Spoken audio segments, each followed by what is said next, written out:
Hello gamers from around the world, this is Boxenberger, the video game enthusiast from Germany, and I would like to welcome you to today's episode of the World of Gaming, your number one podcast where we discuss everything that the world of gaming has to offer, games, news, technology, and today we are going to break down, of course, the aftermath of the Xbox showcase. We learned a lot of new infos on all the things that got announced. There have been interviews, there have been official Xbox podcasts, and so much more. And there's plenty to discuss, Dutch, about the Xbox showcase and what we learned after the show. We'll also talk, of course, about a lot of other things. But first, a big welcome to this awesome community. A lot of people are already in the chat. Big welcome to you guys. Big welcome to everyone who listens after the fact, either here on YouTube, on X, on Spotify, Apple Podcast, Google. No, Google Podcast is no more. It's gone. It's gone. Yeah. But Amazon Music is still there. So yes, so far. So far. Let's see where that will go. Anyway, shout out to you guys. Hope everyone is having a great day and is as excited as we are to talk about video games, man. And Dutch, my friend, how are you doing today? Yeah, I'm good. I'm looking forward to the weekend to get into some actual games and not worry about making like 400 live streams. Yep. Yeah. So yeah, I'm looking forward to relaxing a bit and getting into some gaming this weekend. So it's going to be fun. Last week we did same, very similar, man. I'm as much as I enjoy, showcase season. We did the regular podcast on Thursday. We did on Saturday the big prediction show, then the live coverage and the post show and everything on Sunday. And yeah, it is fun but a little exhausted, so I'm glad I actually had a couple of days to just play games, man. And now we're back here on this Thursday evening, man. I wish it was Saturday. Still have the work day left tomorrow. Anyways, that's not why we're here. We are here to talk about video games, and of course, as always, we want to start this podcast with our games of the week.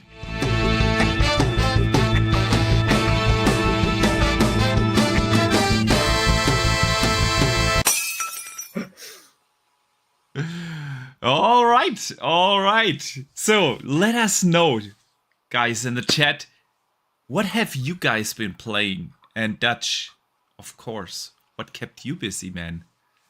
Indeed. Well, a quick shout out, because it's a good way to jump into this segment. Quick shout out to our first super chat today from Fantosir of £5. He said this week he's been mostly playing Final Fantasy VII Remake, finally, Assassin's Creed Odyssey, Assassin's Creed Mirage, and just starting Sandland. So he's going full into a couple of RPGs there. Yeah, a lot of RPGs, in fact. He's in an RPG mood. it seems that way, yeah. So he likes that. He also says shout out to the awesome gamers in chat. Shout out to everybody. I'm going to double check my thing actually, just in case it is coming in at. No, it's coming in at Blue Snowball. That's fine. Might just be a little bit quiet. All right. But yes, other than that, I have been the little chance I've had to game this week with work and obviously having a break from streaming. I downloaded, like a lot of people, Gears of War Ultimate Edition. I did that too. Dutch, let me use that to shout out Drawn TJ, who sends in a $5 super chat and says that showcase was a 10 out of 10. That Gears trailer made me a little emotional. Gears of War is back, and yes, it is. And just like you, I got the Gears itch and downloaded again Gears of War Ultimate Edition. So how far are you along in the game? I've only just completed, because I think I was playing for maybe an hour or so, hour and a half, and I completed the first chapter. Yeah, sweet. Yeah, I'm somewhere in the second chapter, but yeah, man, I forgot how much I love Gears. It's just and the Ultimate Edition is so well done. what they have done with that remake, superb. And playing it now on the Series X with auto HDR and FPS boost and everything, it's awesome, man. Yeah, it is. It is super interesting. But that's all I've had a chance to play so far. I've got a boatload that I need to get back through to as well now the showcase season's over. So fingers crossed. Fingers crossed that is I'm being able to jump into those now and actually get back to some gaming. And instead of covering games as much as I've seen a load of games that we're going to talk about that I want to dive into like straight away and I want to play them now, we've got some waiting time to do on a few of these big ones that we see at the weekend. So, but plenty coming out very soon that we can look forward to, and a few that I've already got pre-installed, ready to go. So, what about you? What you been playing? Yeah. So I also downloaded the Gears Ultimate Edition. Besides that, I actually started with Destiny 2, The Final Shape. Playing through the campaign there right now. Man, Destiny is also something. You know, I know people love to hate the game, but then playing it again, it made me remember it's just a game with such a super fun shooting mechanic. We have some noise in your background, bro. I'm a little distracted. Apologies, that was me there. I had to test the audio. I thought I'd mute it. No problem. So, yeah, Destiny's gunplay is just... feels so good, man. It feels so good. And they are doing... these epic set pieces in Destiny, and I'm enjoying it very much so far. Looking forward to see how they wrap the story up. So I'm not the biggest Destiny player. I don't do the PvP, I do the campaigns usually when an add-on comes out, and then play for a couple of hours the strikes until I get tired of them, and then I just wait till the next expansion comes out. But I'm having fun with that. And I also started with Octopath Traveler 2, which is now on Game Pass, And it's... Yep. I mean, if you didn't like the first one, you're not gonna like the second one, because it's basically the same game, just different characters and a different story. Overall, I would say it looks a little nicer. Yes. They got rid of a couple of the blur effects, and it actually looks really good now. So, yeah, man, that's basically what I have been playing. Let me shout out Tron TJ, who sends in another $10 super chat. Thank you, man. He says, I gotta ask you guys, are you happy it's Gears of War E-Day instead of Gears 6? Do you think they have two internal groups of the studio making both, just like Fable? I don't think they have two teams. Go on. Oh, please. I was going to say, judging by what I've read, no, they haven't got two teams. Yeah. They had the opportunity, and they're not ditching Gear 6. But by what I've read from both, not just the studio heads, but Microsoft themselves, they're saying that the team chose, it's an entirely different team, essentially leads and everybody that are doing Gears E-Day than the one that did Gears 5. Yeah. So it's a new team. Of course, it's still made up of the team that made Gears 5, but a new team that's leading it now that are in charge of Gears E-Day. So it's their direction going forwards. They opted to do Gears E-Day first to kind of get to grips with the direction that they're going back to its roots with the horror and with the kind of a little bit more linear and the character driven from where it was, the kind of the gritty darkness that we loved from the original trilogy and going back to that route first and foremost. And whilst doing that, then get a better idea as to how they're going to take Gears 6 forwards, learning from what they did with 5. So I like that idea that they're saying, right, we'll start with Gears E-Day, we'll do this dark and gritty kind of prequel story first, And then throughout that, we're going to have a lot of time to be able to think about how we're taking Gears 6 forward with this new team. So I like that, and I'm glad they're all focusing on one thing instead of splitting the studio into two. It ultimately means you'll get the game sooner because you haven't got the team split into factions, but it also means that all hands are on deck to make it the best possible game it can be for when E-Day releases. And I'm super happy it's E-Day. I'm really happy that we're going back to the dark and gritty horror-esque kind of vibes that we had earlier on, and we're not just diving straight into a sequel.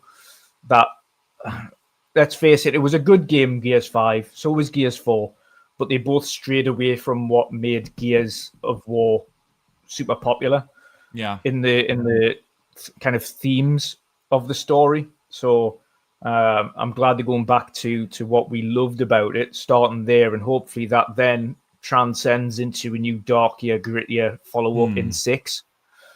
So yeah, I'm happy. I'm really happy with it. What about you? Same, actually. I also don't think that they have two like really completely separated teams. They had some management switches, and they have restructured themselves internally. That was announced somewhere last year, where they said, well, we have split it more in like technical things because they are also helping out a lot of other studios. So they have like a stronger group internally that is focusing on the technical aspects, and then a different leadership team for the narrative stuff and the IP stuff and everything. And I don't think that they really have two separated things. It feels like to me, and maybe I'm wrong, but after Gears 5, if they would have directly done a Gears 6, they wouldn't have had the chance to go back to what the fans wanted, making it darker, making it more brutal, more bringing the Locust back, But since they throw in Gears E-Day, it's easier to take a similar artistic approach in Gears 6 now. You know what I mean? And it's fresh in the memory, isn't it? It's fresh in the memory. Once you play the dark, gritty one, and you go then into a follow-up in 6 that is dark and gritty as well, then you think, okay, it's more of it feels more of a follow-up that's kind of in line, even though it's technically on the back of 5. yeah, exactly. So, but I'm really digging it. I enjoyed the story of JD and Kate and everyone, but it's not compared to Marcus and Dom. No. The Coal Train. And those are just such epic characters. And with them going back to E-Day, I think that's a fantastic choice, And TJ sends in a follow-up super chat and says, I think it's a new story franchise because E-Day takes place 14 years before Gears of War 2. And then he sends another one, typo, Gears of War 1. Of course, 14 years before that. And man, you're absolutely right. Hey, with a storyline of like 14 years in between E-Day and Gears of War, if that's a success, hey, they could also easily make it, a trilogy in that area, with that having chance to actually make new games with the characters of Marcus and Dom and so on. And actually, you know what I read? I read so many articles and reports this week. So I, from the top of my head, I can't remember where I read it, but someone trustworthy reported that that building the Lancer is part of the story. Oh.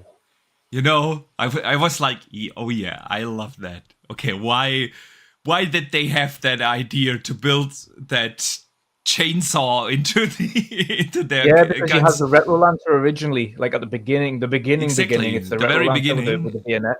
Yeah, and so I'm really looking forward to see these these kind of things are exactly why this is such a great idea. The things we come to love about Gears are gonna be explained. How did Dom and Marcus become these inseparable friends? And man, I'm just glad the Locusts are back. Yeah, same. And since we are on the subject, did you see what Jeff Keighley put out and how he got put down by someone from the studio? He likes to say it, and then he's like, "Okay, yes, it's not real time, but it is in Unreal." Yeah, explain it for those who don't know and did not, because we have a couple of viewers and listeners that are not on X. Yeah, he made a point, and of course he's being corrected, and then somebody else corrected them. So everybody's being corrected in this situation, but ultimately he just made a point, essentially made repeated points at downplaying the quality of it and saying it's just CG. It's like, it's not just CG though, it's using all the in-game assets in Unreal.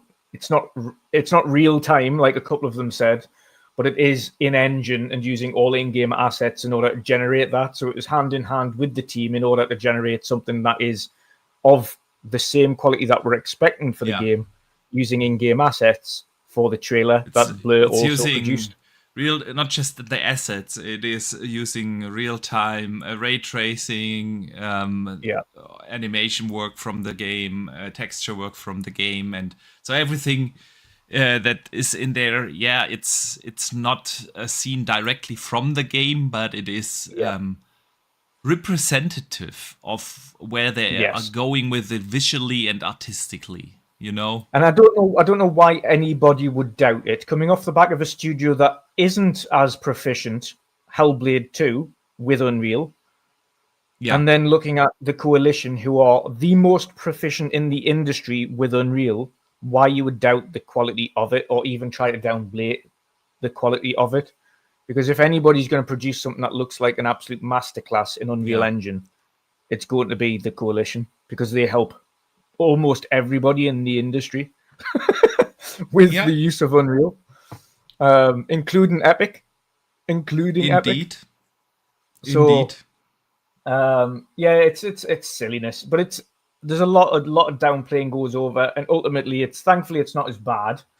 But these bigger heads of gaming shouldn't be putting out things like that without just saying, or just trying to strangely downplay them for no reason. It reminds me of the time where with Hellblade for the first time, and he had to reiterate that was real time in game. Yeah, it's Jeff. It's just, even with the most positive stuff about Xbox, he always tries to somehow downplay it. That's just what he does. But I want to bring up something as well that we've seen just today. That is reported. So pinches of salt here, people, because of course this is just reported. But Tom Warren reported sources close to Microsoft and the team say the internal time frame of release for Gears 5 was targeting 2025. Believe it or not. Yeah. So we could have a year where we see Fable, Gears 5, Doom, and what else was it that was coming out next year? South of Midnight. South of Midnight. That's a hell of a strong lineup for next year for first party. Oh yeah, indeed. Indeed it is. Man, but Tom Warren specifically said about the Gears window that was a couple of months ago, and things might have changed. It's what these insiders always say, but you think that's a possibility that it is going to come out? You know what it is? I kind of do see it as a possibility, not a probability, but a possibility, because Gears have been quiet for a number of years now. Yeah. I think it's 5, almost going on 6 years. If it goes into next year, it'll be 6 years since the last game. And if we're talking 6 years since the last game to next year, there's a high probability, high possibility that it is going into next year. And we could end up seeing potentially at next year's E3 should it be, or whatever you want to call it these days. I still call it E3. Next year's showcase, that they drop that fall or something like that release date for Gears E-Day, which would be absolutely insane. And can you imagine? That's exactly. And apparently, Fable was targeting like a first section of the year. So the first half of the year, so we'll see if that comes to light. But if you've got that south of midnight in between there somewhere, and a couple more, and that would be absolutely insane. Yeah. Of course, they will have Call of Duty next year again. As well, yeah. On top of Doom. On top of Doom and Fable. Yeah. I mean, there is. And then you've got them awesome third-party ones like Claire Obscura. Yeah, that looked absolutely insane. The Expedition 33, like I am super hyped about that, and we'll talk about that in a minute as well. But you've got a couple more of these other kind of third-party Game Pass drops going in there that are super high quality. Yeah, absolutely. Hollow Knight Silksong is probably also going to come whenever that releases. Whenever that could releases. That could be any time between now and 2028, I think. It's been coming soon for a year or two. Yeah. That's true. No, I mean, listen, Gears next year. I mean, when I saw the trailer, I was directly jumping to the conclusion that, that's probably a 26 title because, 26, 20 years of Gears in 26. Yeah, that's the 20th anniversary, which just makes sense to launch it then. Along with the new Xbox, kicking off next gen. And what better way to do that with a new Gears game? Insane visuals, the frame rates are there, you have the next gen hardware. It just made instantly sense in my mind. But man, I take it next year if it's ready next year, right? Right. So absolutely. Would be absolutely awesome. Listen, TJ sends in a super chat. Drawn TJ sends in a super chat $5. Thank you, man. And he says, do you think they tell the Locust storyline sometime? By the way, you won't see me next week. I'm going camping for 9 days starting Saturday. So first of all, man, I hope you're going to have an awesome vacation. I'm going camping in August, last week of August. So hope you're gonna enjoy that. And do we think that they might tell the storyline from the Locust? So I think E-Day is kind of that, but I don't think you're gonna switch into like the perspective of the Locust. But of course, with E-Day, Emergence Day, they you will see, okay, how did humanity learn about the Locust? How did they handle that and things like that? So, don't know what you think. I don't think we'll play as the Locust, but I think, judging by what they're wanting to do, is the original drones and Locusts, they're trying to make them far more brutal and as scary as they originally were meant to be. Because they were meant to be this absolute brute force and absolutely decimating them. And you kind of saw that in the trailer. Like, Marcus wasn't just shooting them down like they were absolutely nothing. He was struggling with one Locust drone. Yeah. Like, really struggling with them. So trying to make them a little bit more gritty and a little bit more difficult and actually make them a bit more terrifying to face off against. I think they'll give more emphasis to that side than actually playing as one, and I don't think that'll happen. Yeah. They'll definitely give more of a story, I think, towards kind of the rising of E-Day and how that began, and you'll see probably some little bit, I would imagine, see a little bit of a backstory as to how or just before E-Day occurs, which would be quite interesting. Indeed. So maybe he's even play the first, that you've got this little segment just before E-Day, where you're kind of just walking around doing your kind of regular kind of soldier things, or Yeah. you're the back end of a regular mission, or coming back from the asphalt fields or something like that. And obviously then you come home and boom, the E-Day. Yeah. So it would be awesome. Would be awesome to see. But yeah, there's so much we can kind of look into about the trailer and what we want for the game and things like that. We could probably be here all day talking about everything that was in there. Absolutely. Do you expect it to be more linear again? Because you remember Yes. Gears 5 had these open world. No, I wouldn't call it open world. Open areas, with side missions and stuff. You think that's gonna come back?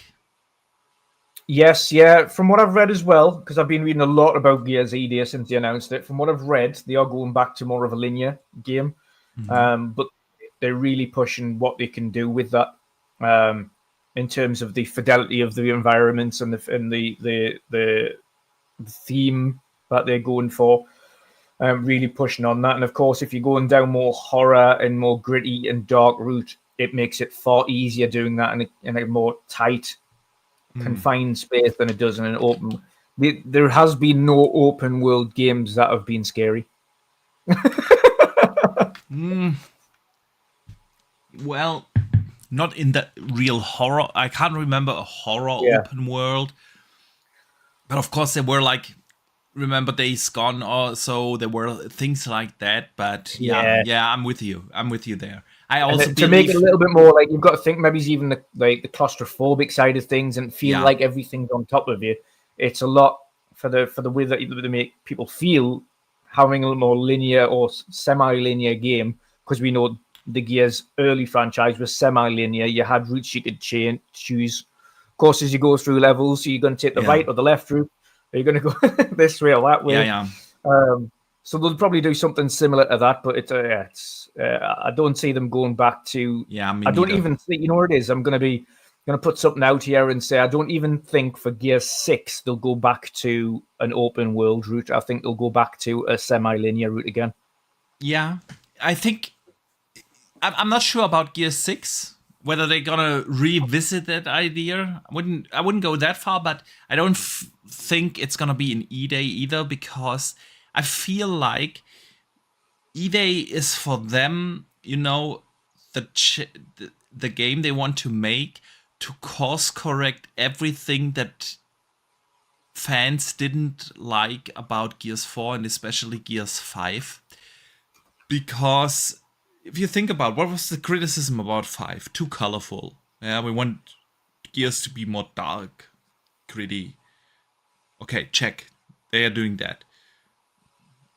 The open areas, divisive, yeah? Some people enjoyed them, others that said that's not Gear anymore. Okay, they're doing that. Gears 4 and 5, a lot of people said, we don't like the kiddie story,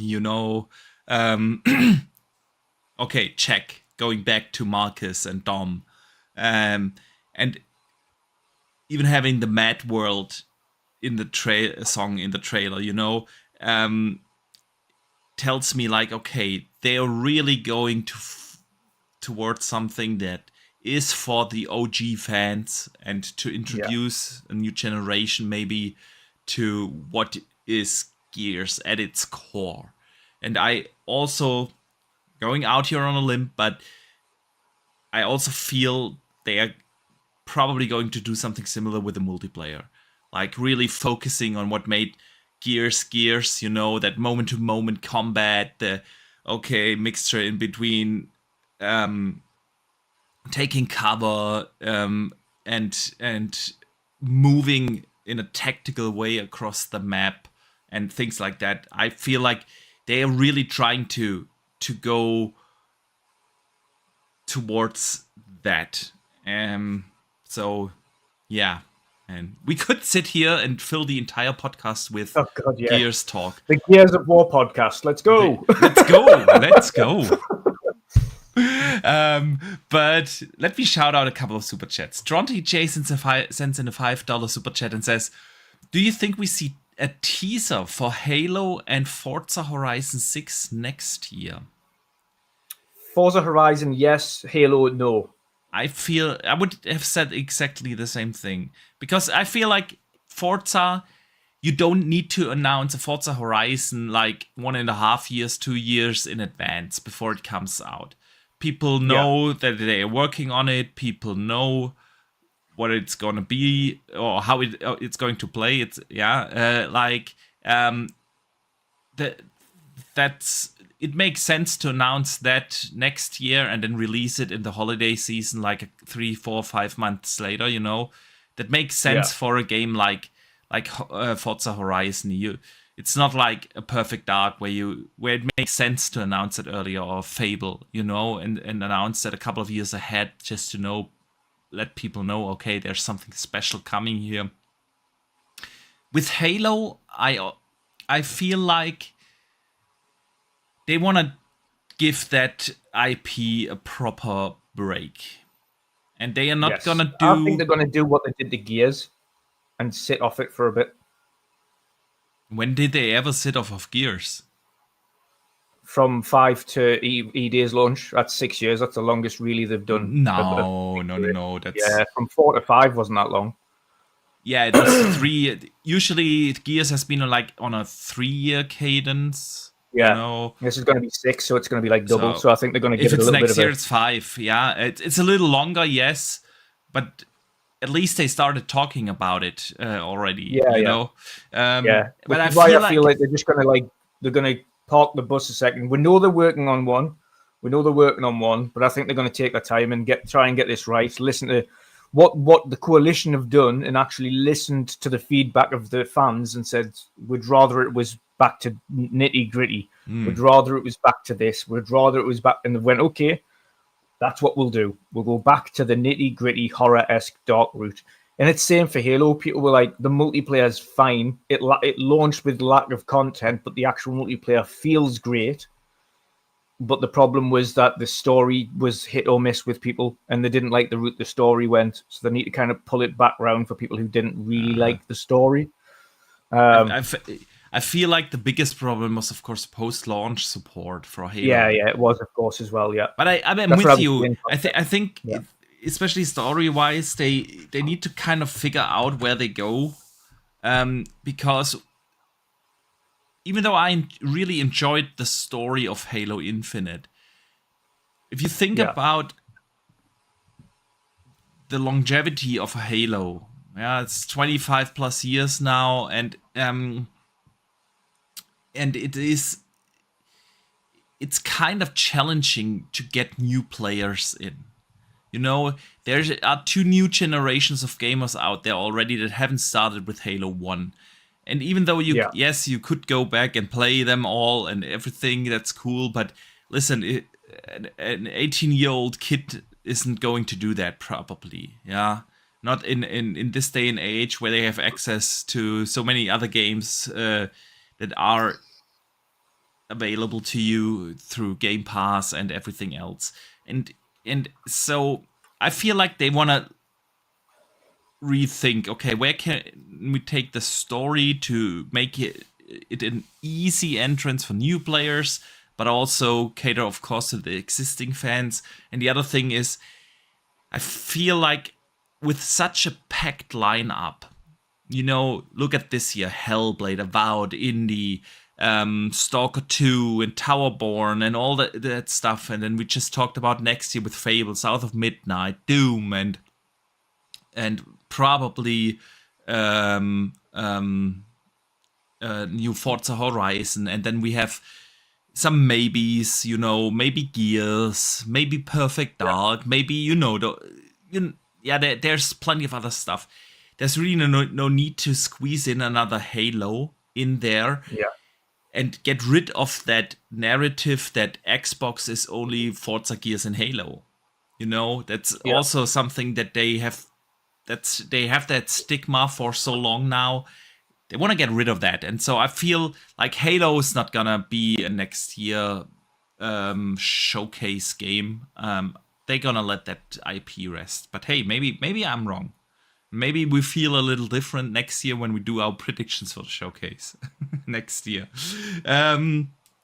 let me also shout out Lord Metroid, who sends in a $2 super chat. Thank you so much. And he says, Stalker 2 was the highlight for me. Looks amazing. Yeah, man, let's use that as a segue into some other aftermath and reports that we got. Stalker 2. Yes. How did it sit with you? I can't wait. I've seen enough of it now. I just want it. I just want to play it. Yeah, absolutely. So just today, I just want to play it. You know what it is? The gunplay looks fantastic. The sound, it sounds punchy. Yeah. It's going to be gritty. I'm going to love the choice-based things that we come across. Yeah, I'm really looking forward to playing Stalker when it drops. Really looking forward to it. Me too. Just today, a couple of reports came out because people had some hands-on impressions. Apparently, it was playable and in LA, and a couple of people reported about how hard it is.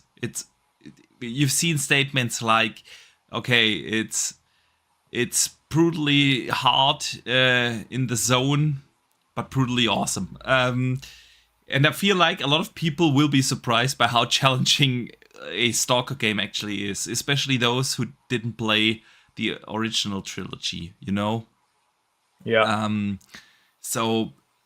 But yeah, man, I'm super excited. We played it last year at Gamescom, and I thought that was a diamond in the rough. Yeah, of course there were issues. It was an early build we play, but overall, it was a phenomenal experience last year. You know, you have this Far Cry-esque open world, but just with a little bit more survival elements in there. Yeah, you have to do also a little, inventory management. When I played it, it had a very similar inventory system like the Resident Evil games, but they literally told me when we played it, the inventory system isn't fixed yet. They have 3 options. This is just one of them. They haven't decided yet which one they will go for in the final game. But seeing it now, man, it looks beautiful. A true Unreal Engine showcase. Yeah, that's an open world game, a very non-linear game. A lot of your choices that you make intentionally and unintentionally will actually make a huge difference in the way how the game continues. And yeah, man, I can't wait. I also feel like it's a good launch window that they have chosen. Early September 5th is good. Not too many, because the next couple of months are gonna be a little dry when it comes to bigger releases. They are going to we will get a couple of good indie games, but nothing big besides the Elden Ring DLC is going to come out over the next couple of months until the end of August.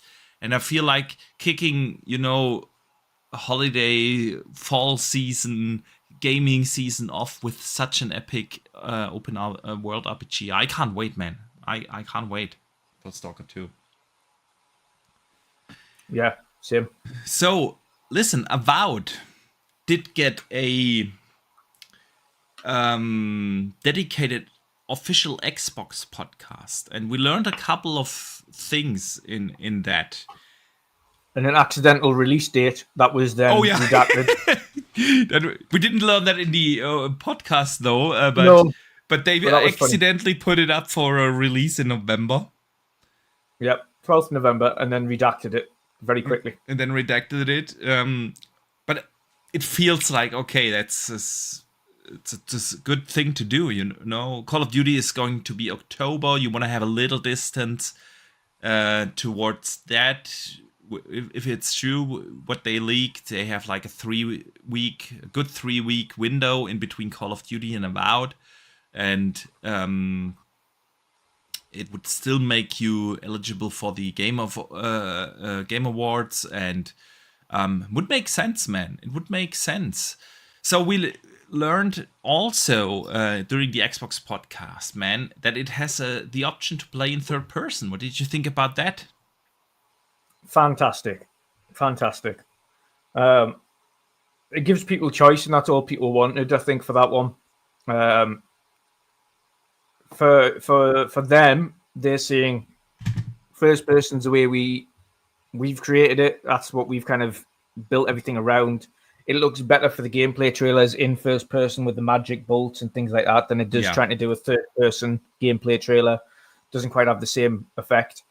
But it gives people choice, and a lot of us want to play it in third person. Now, believe it or not, I'm probably going to stick with the first person because that's how I played Skyrim.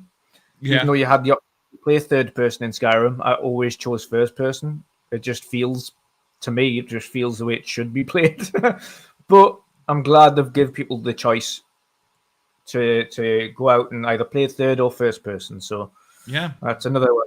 Very similar. I played all the, Bethesda always had the option in Skyrim, to play in third person, but it just feels better to play in first person. So I'm with you, man. I'm always pro option.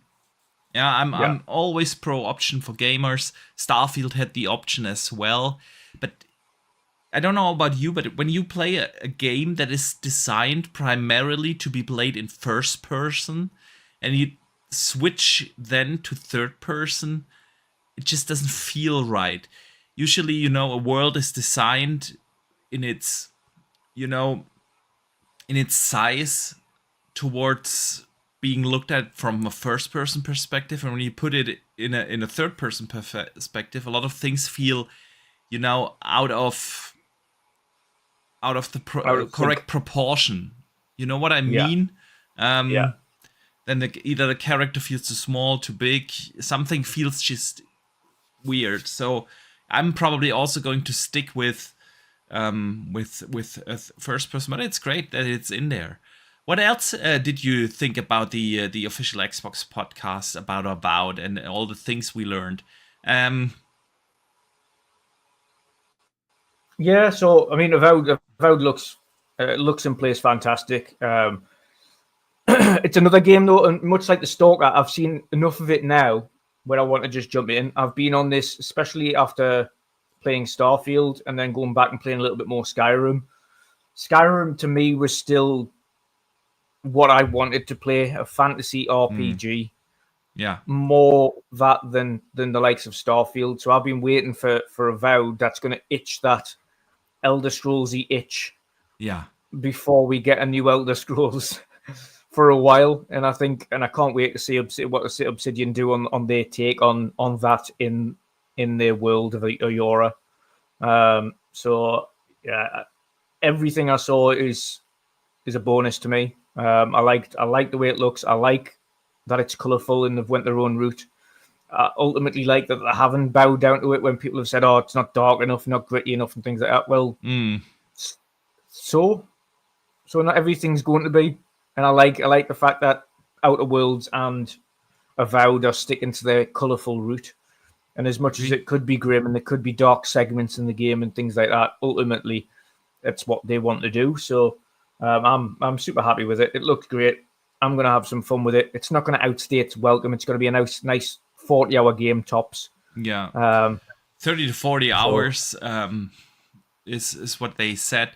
Yeah, listen, man, they talked in the podcast a lot also about things like how respec, for instance, is going to work. Yeah. And I really liked the idea of them letting you try out different play styles, not forcing you into a certain class from the very beginning of the game, but giving you the option to, play the first couple of hours of the game as a dual-wielding, wand, swinging, madman, and then go to a classic, shield and sword kind of fighter style. And allowing you to do that. I do really enjoy that kind of aspect. That's something I really enjoyed about Dragon's Dogma 2.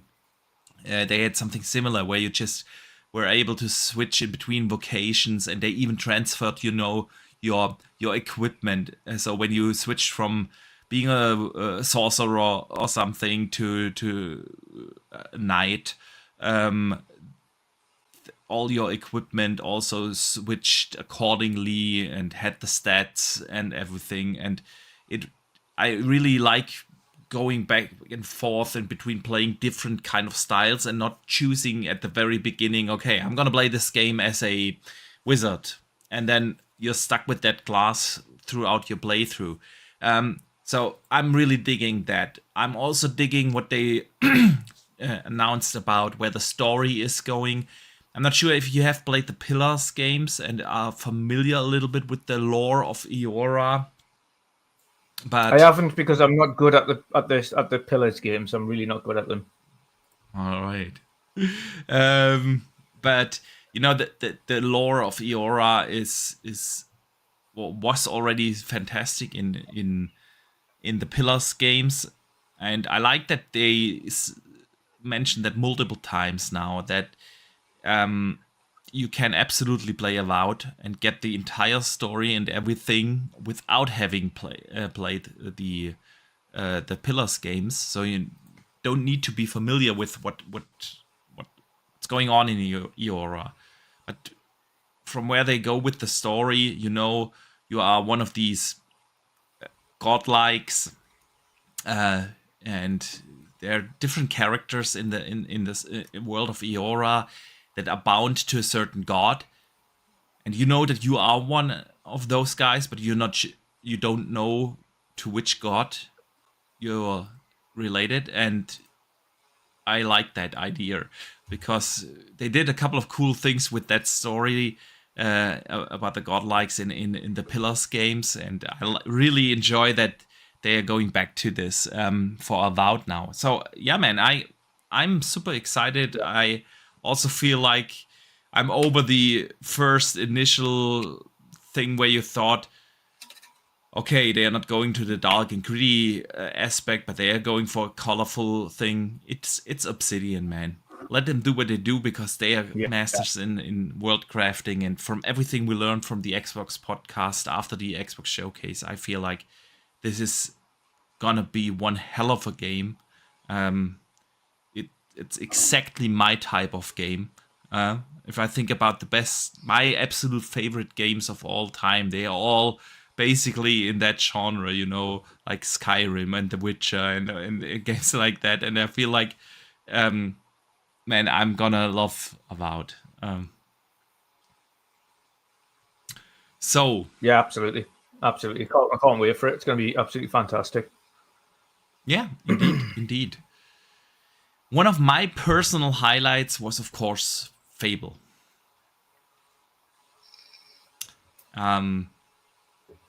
Fable looks phenomenal. Still can't believe that it's running in the Forza engine.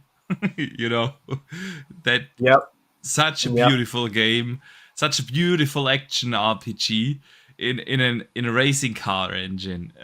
That's just madness. But yeah, a couple of things broke right after the Xbox showcase. I'm not sure if it was Game Rant or GameSpot. Either one of them reported that apparently there will be character creation in there, but that has not been confirmed by anyone now, and nobody picked it up, and nobody talked about it. A couple of people, of course, always mention, I hope they're gonna have it, but I don't think that this one report should be taken too serious. So how do you feel about this character creation confusion? You think more it was more like a, oh god, we wish it was in there kind of report, or do you actually think we're gonna have character creation in Fable? What are your thoughts, man? No, I think it's going to be much like kind of the previous Fables, where you can choose between male or female protagonist, and you can kind of choose a few of the basic things for them. I don't think it's going to be an in-depth character creator. I just think it's going to be in line with what the series usually does, which is kind of just a standard male or female protagonist, and then choose which one you want to kind of play through, and then you can choose your kind of outfits and your weapons and whatnot as you go along. But other than that, it's not. I don't think it's going to be an in-depth character creator like people are hoping it's going to be. No, I just think it's going to be in line with what the series usually does. Yeah, I do agree. What about you? What do you think? No, I also believe that they will have two male and female protagonists, pre-scripted though, no character creation. And honestly, I'm actually fine with that. As much as I do enjoy my character creation in games like Starfield and such, But then especially in those first-person games like Skyrim or so, I spent like 10 hours creating a character and then never look at it, So I feel like not every game needs to have that. I'm totally fine with pre-scripted characters and then really flesh their stories out. I mean, look at The Witcher, no character creation, but one of the best, if not the best game of all time. So I'm totally fine with that. From a visual point of view, I watched the trailer back and forth multiple times, and when I edited my new intro together for the podcast, here, and put, it's the new intro with the new trailers and everything, I had to basically look a little closer at the trailer. And I went back and looked also very close at the trailer from last year. And is it just me, or do you also feel like there have been a lot of improvements? Because when I look at the texture detail, when I look at the flora and fauna of that game, the flowers, the leaves, the lighting, it just looks a lot more fleshed out now. I don't know about you. Yeah, it does. It does. The more we see it, the better it looks. And if this is the capability of the Forza Tech engine on current gen only consoles, then God knows how the next Forza is going to look in the Forza Tech engine that's next gen only or current gen only. I think the engine's extremely powerful by the looks of things. In terms of the depth of how much they can pack into this engine. It's almost, I would say, it's almost on par with the level of detail capabilities of Unreal, which is saying something, because the level of detail in this game is just insane. And it's like you say, the foliage density. It's not just like a little bit of foliage; like the entire thing is packed with grass and flowers and trees and woods and specular lighting effects and fog and mist, and like everything is just hyper detailed. So yeah, it looks absolutely fantastic. It's going to be interesting to see how they do it, whether or not Fable is more and this is the one thing that's intriguing, is Fable going to be more of a semi-linear game like it used to be, or are they going for more of a slightly open world Fable? It's a very good question. I've seen that debate a couple of times on Twitter. I'm not sure. I'm not sure if they are going full open world. I could see them do open areas. For sure. You kind of have to have that, right, to get proper side quests in there, and Fable has always been known for, the side activities. Remember all the mini games that have been in there, things like that. But I'm not sure if they are going full open world, because it would be interesting if they did, because it would be what that engine could show in full open world would be insane. Yeah. But the trailer was both trailers actually, last year's and this year's trailer, were very much built in that way. Okay, we are pushing a story here, we have a lot of, I don't want to say scripted combat, but intentionally placed combat. And I'm not sure if it's really going to be such an open world, or if it's more like mission directed. Very much, we get to Dragon Age a little later, but very much how they described the next Dragon Age, where you have like You have open areas, but once you go on a mission, it's pretty much a linear mission until you finish your quest, and then you go back to a more wider space. I could see them do something like that with Fable. Don't know about you. You think they're going open world? I think it's going to be a little bit more of a semi-open world route. Probably bigger than we had, obviously bigger than we had previously in earlier Fables, because technically they can. Yeah. So I think it's going to be larger in size. I think the open areas are going to be significantly more open. I think in terms of the open area scale, I think it's maybe in line with what you can probably see in the likes of Final Fantasy 16. And those open areas are pretty large. Yeah. Yet it's still linear in its premise. You're still a point A to point B. You still have a map to go from one end to the other. They are open areas, but it isn't an open world. Yeah. And I think that's kind of the size or scale that we're going to get from Fable, where it's big enough to go and explore, but not big enough where you can go kind of all the way across the map in one sitting. Yeah. I think it's going to be like set routes to take, and kind of there's an entrance to the map, there's an exit to the map, there's a big chunk in between where you can explore each little segment, and I think that's the way it's going to go. I agree. Yeah, man, we shall see. But yeah, the game looks phenomenal. It looks every time we see it, it looks insane. And I bet we will get at next year's Developer Direct in January, like a deep dive, 15 minutes explanation on what it is, how it works, what are the mechanics in there. Yeah. It's absolutely going to be there. Let us talk about Perfect Dark.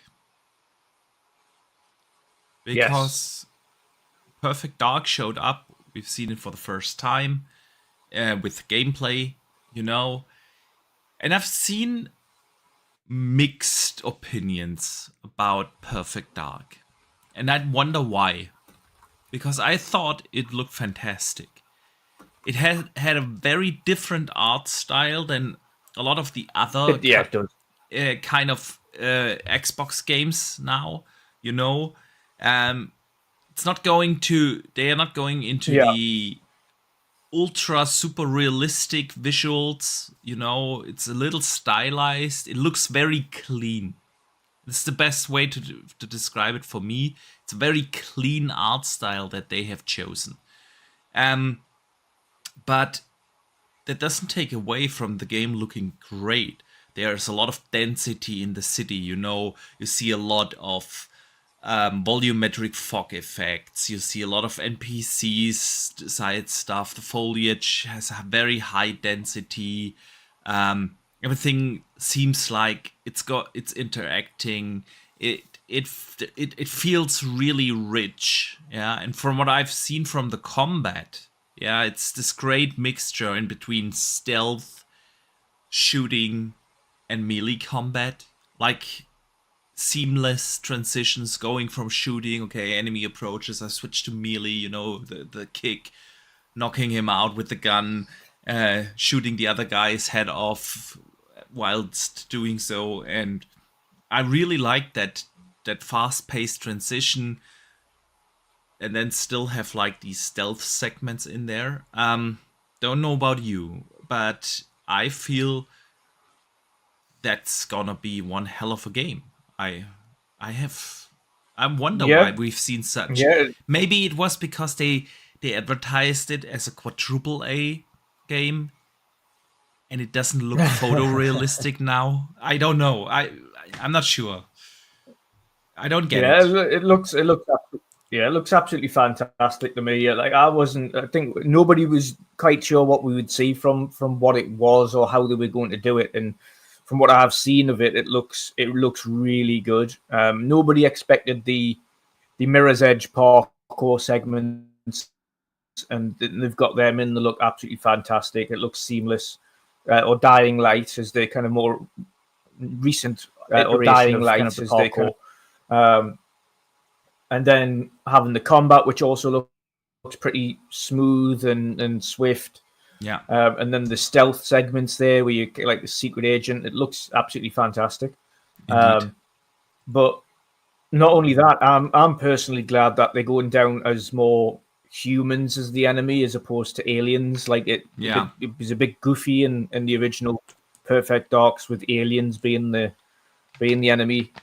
And I think going down the human route for this one's the right idea for a modern audience. I agree. I agree there. It just looked fantastic. It looks really good. And I like, you know what it is? I liked not just that opening segment, but I liked the mystery of that they kind of introduced at the end as well. That little segment trailer where she kind of falls over and it kind of looks like the Expanse, the TV show, The Expanse, where there's like this mad kind of weird world that she kind of goes into, and it's like, are you ready for this, Joanna Dark? And then like they're kind of going through some really weird kind of area, and they don't know what they're exploring, and it's all kind of mysterious. Like that really interested me even more about it. So I think, I'm really looking forward to seeing what they do with this. It's clear that it's still some way off completion, but I'm glad they had enough to be able to show people what it was and get confidence in the game a little bit more. But I still think it's going to be 2026 by the time we see that game. I agree. Could also very well be in the launch window of the next next-gen Xbox. And there's plenty of time to polish up visuals and everything. I feel like this was a typical vertical slice. You have a certain segment of the game ready to see what kind of mechanics work, what doesn't work, where we going with this artistically, where we going with this from a pacing point of view. But I also think the game is still a while out, and I really enjoyed everything I've seen, and I can't wait to see more. Then we had, of course, South of Midnight. Couple of infos have emerged there afterwards, which actually made me glad to hear, because I really like what I've seen from South of Midnight. Don't get me wrong. I think the art style is beautiful. What they've done with the colorful world, with the artistic, colored painting-like environments. Beautiful game to look at. I'm also interested to see where the story is going and what kind of gameplay they had. There was this one big fight in the gameplay segment that they've shown. We learned now that this wasn't a boss fight. It was just one of the regular enemies. Actually, one of the standard brute enemies that you will encounter more often. There will be bigger boss fights in there that also switch up a little bit of gameplay mechanics, is what they've said. And they've also talked about the stop motion thing, which is the one thing that I'm not a big fan of. I like the stop motion technology in certain movies where you can use it for certain artistic aspects, but in a game, So I know it's mostly used in the cutscenes. The actual gameplay is 60 FPS, but the animation of the main character, called Hazel, is going to be 25 frames per second, and it's this weird thing where it just looks jittery to me, But they came out and addressed that and said that they are currently looking into an accessibility option to make it to see if they will be able to let people turn it off, because they know it's not for everyone, and some people can get motion sickness from that. And whilst I don't get motion sickness, I didn't really like the stop motion thing, but apparently a lot of people did. I put a post up on Twitter, and the vast majority of the responses, and I got more than 200 comments under that, were like, I like it. What do you think about the boss fight thing, the stop motion thing, and everything we learned after the Xbox showcase about the game? Yeah. I mean, obviously the game looks fantastic. I'm digging the vibe. It reminds us of Kena, Bridge of Spirits, very much so in the way that some of the action plays and some of the fights play. And of course, when you've killed one of that particular enemy, then the area kind of blossoms to life again, and that's very aligned with what Bridge of Spirits was in Kena. But yeah, stop motion's hit or miss. I think you're right. In the cutscenes, it's a little bit more jarring. I think in play it looked okay, but in the cutscenes it was a little bit more jarring. And I think where stop motion works for film, it doesn't necessarily work for game, and not all the time. Yeah. So it's a hard thing, and I feel for them a little bit because obviously they want to try something new, they want to try something a bit different, and they're doing that. And I super appreciate that. Listen, man, I'm always pro developers trying out something new, doing something artistical with games. And I'm glad a lot of people liked it. Just saying. For and I'm glad they're going to give an option, or potentially look at giving an option. Yeah. For people who can't deal with the stop motion to be able to play it where it's just 60, and then there is no stop motion at all. So at least then more people will be able to enjoy the game. They can just say, I don't want the stop motion in this. I just want to play the game and enjoy the game without that in, because it either hurts the eyes or it's a bit... Because a lot of people, it's just a case of it's because of the character's jarring, and it kind of... the rest of the screen's at 60 and the character isn't. It can be jarring on the eyes. So it can potentially hurt their eyes when they're playing it or something like that, if they're a little bit more sensitive to things like that. So if they're looking into an option to allow people to play without that, as well as retaining their artistic kind of integrity to an extent, and say, okay, we have an option with it or without it, I think that's the best route they can do for this. Ultimately, the game in itself looks fantastic. So I would hate for absolutely. I would hate for it otherwise to come out and then people knock them down on something that they tried to do artistically. So if they can provide an option for launch where you can turn it off, I think that's going to work in their favor, because reviewers will be going into it and say, listen, I didn't like the stop motion, so I've turned it off, and I thoroughly enjoyed the game with stop motion off. Others are going to play it with it on, and they're going to review it based on that. So yeah, options are always better. We've always said this. Options are always better. So if they're going to give that option to people, then fantastic. But the game in itself looks great. I love that it's in the Deep South and it's got a Deep South theme. Something a little bit different, something a little bit new. I love the art style of it, where it's not hyper realistic and it's more. It's not cell shaded either, really. It's hard to say. No, it's not cell shaded. I really don't know how you would call that art style. It is. It's more like it's a little bit like claymation, where it's kind of the characters look like they're kind of made out of clay, or like dolls, like wooden dolls type aspect. Yeah, it kind of looks a little bit like that, but it looks fantastic. I honestly love the look of it. I love the abilities and things that we saw her kind of do with it, where she's got this awesome kind of spirit parachute that's made out of butterflies. And as she lands, the butterflies kind of just dissipate into the ether, which looks beautiful. And then, of course, the flying segments where you're flying around with your glider, and the combat looks seamless. I'm really looking forward to seeing what the story is. It looks really great. I couldn't agree more, man. I couldn't agree more. I also like that if at least what we've seen now from the trailers, plural, last year's as well, is they'll have humor in that, not taking itself too serious, but yet a visually gorgeous game to look at. I can't wait to learn more about it, man.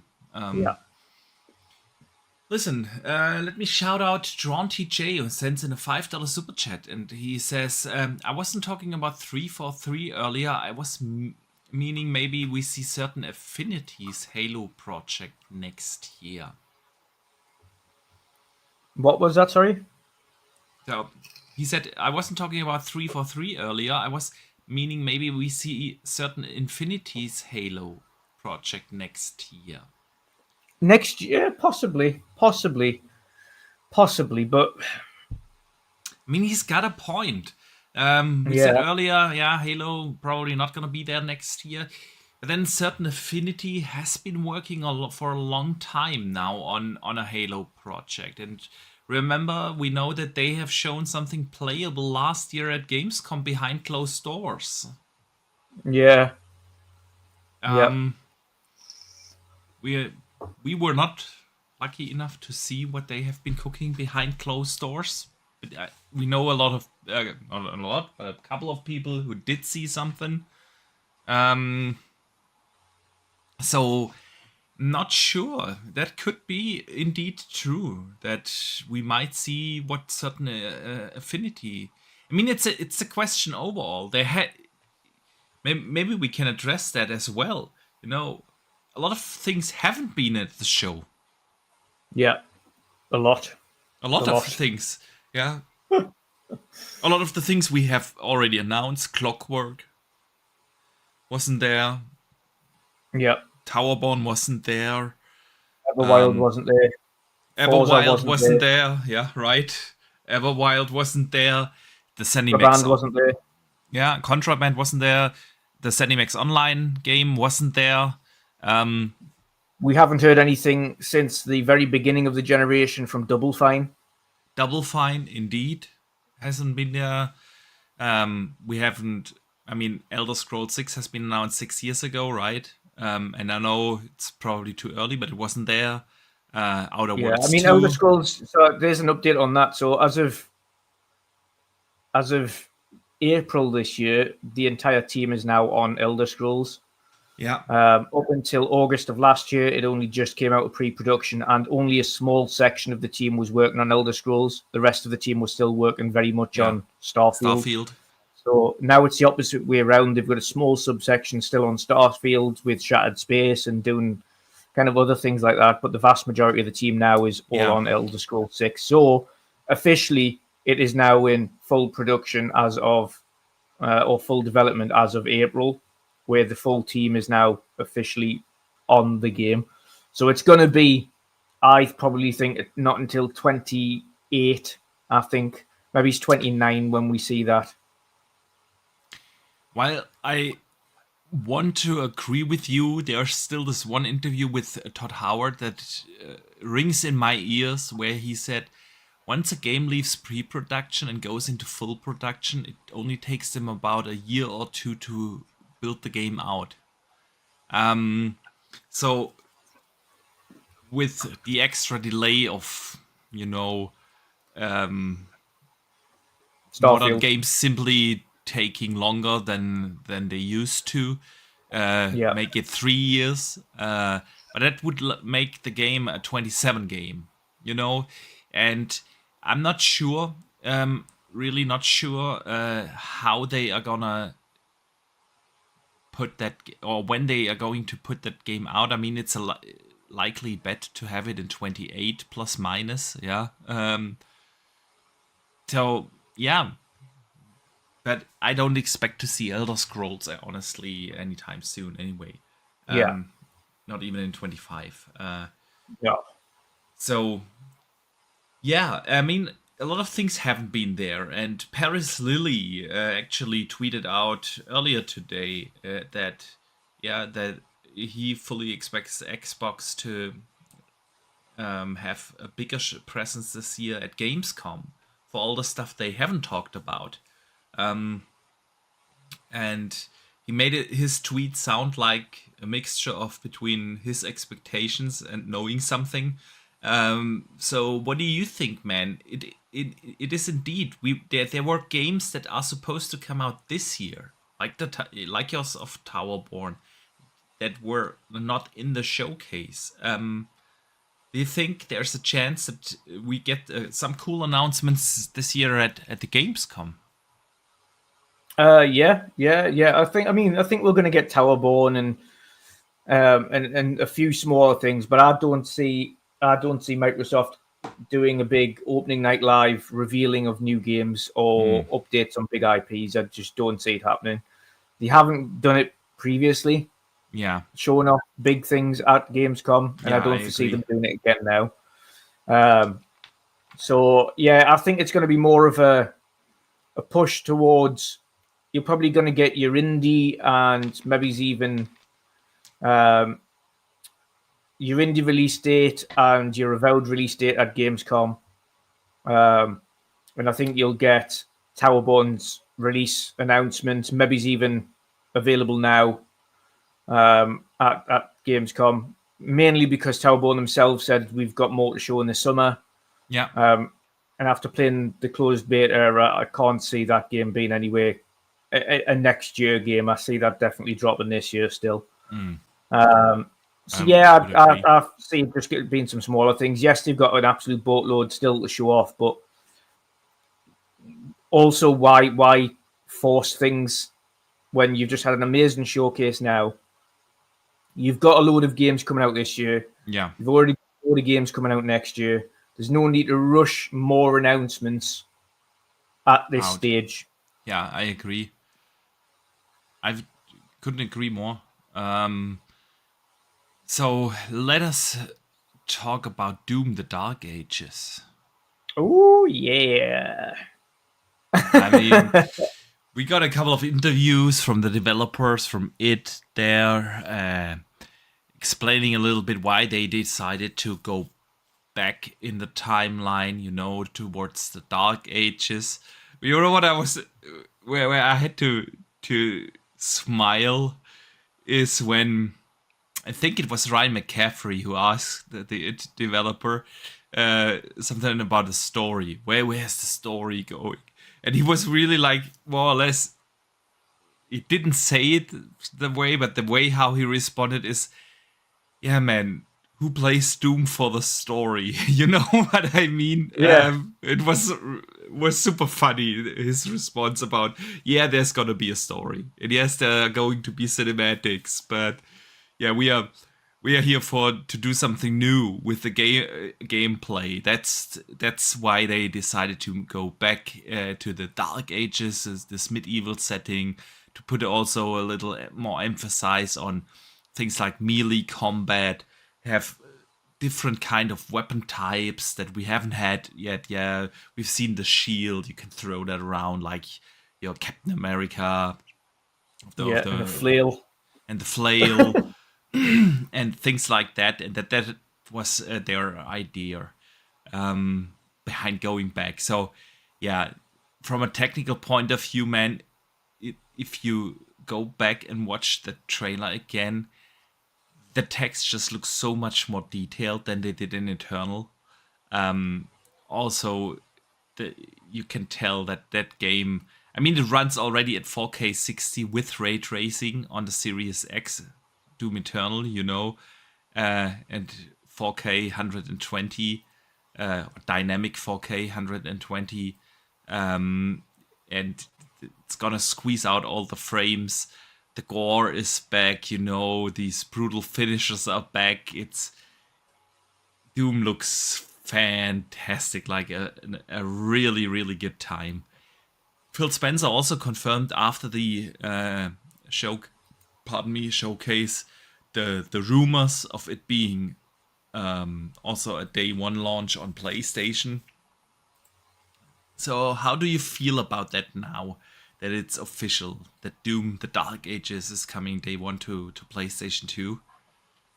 It doesn't bother me in the slightest, to be honest. Not Doom. Yeah, it would have been big to leverage it, but I think Doom's another one of those IPs, a bit kind of not nowhere near as big as Call of Duty, but I think it's just one of those where it doesn't have microtransactions. Yeah. It doesn't have additionals. It doesn't have, like, once it's been played, it's been played. It's not one that sticks around forever. It's not like, you don't see, once people have played Doom Eternal, they don't often go back and play Doom Eternal again. I mean, the 2017 version had a multiplayer, but yeah, that died so did quickly. Eternal, believe it or not, but no one really played it. Eternal had a multiplayer? Yeah. Honestly? Okay, I thought they left it out, but okay, yeah. Yeah, it was a different kind of multiplayer, but yeah, they had one. Yeah. But yeah, I don't think anybody really plays that for that. But no, it doesn't bother me in the slightest that Doom Dark Ages is everywhere. Game looks absolutely fantastic. id Tech, it's not id Tech have never been one of these companies that don't push every platform to its capabilities. Yeah. They've always ran unbelievably flawless. They've always looked beautiful. They've always been absolutely awesome with a kick-ass soundtrack. Loads of brutality and fate and kills and gore, and yeah, it's just an awesome time. So no, it doesn't bother me in the slightest. I think it's going to be awesome. Yeah, it looks absolutely fantastic. The only sad side is, I mean, the soundtrack's going to be good, but the mess that Activision had with Mick Gordon previously, surrounding Doom was just ridiculous. So Yeah. not Activision. So yeah, was it? No, not Activision. No, Bethesda. Bethesda had with Mick Gordon and the breakup with him. So it's a shame that Mick Gordon isn't in this one and he's not doing the soundtrack. But the soundtrack's going to be awesome nonetheless.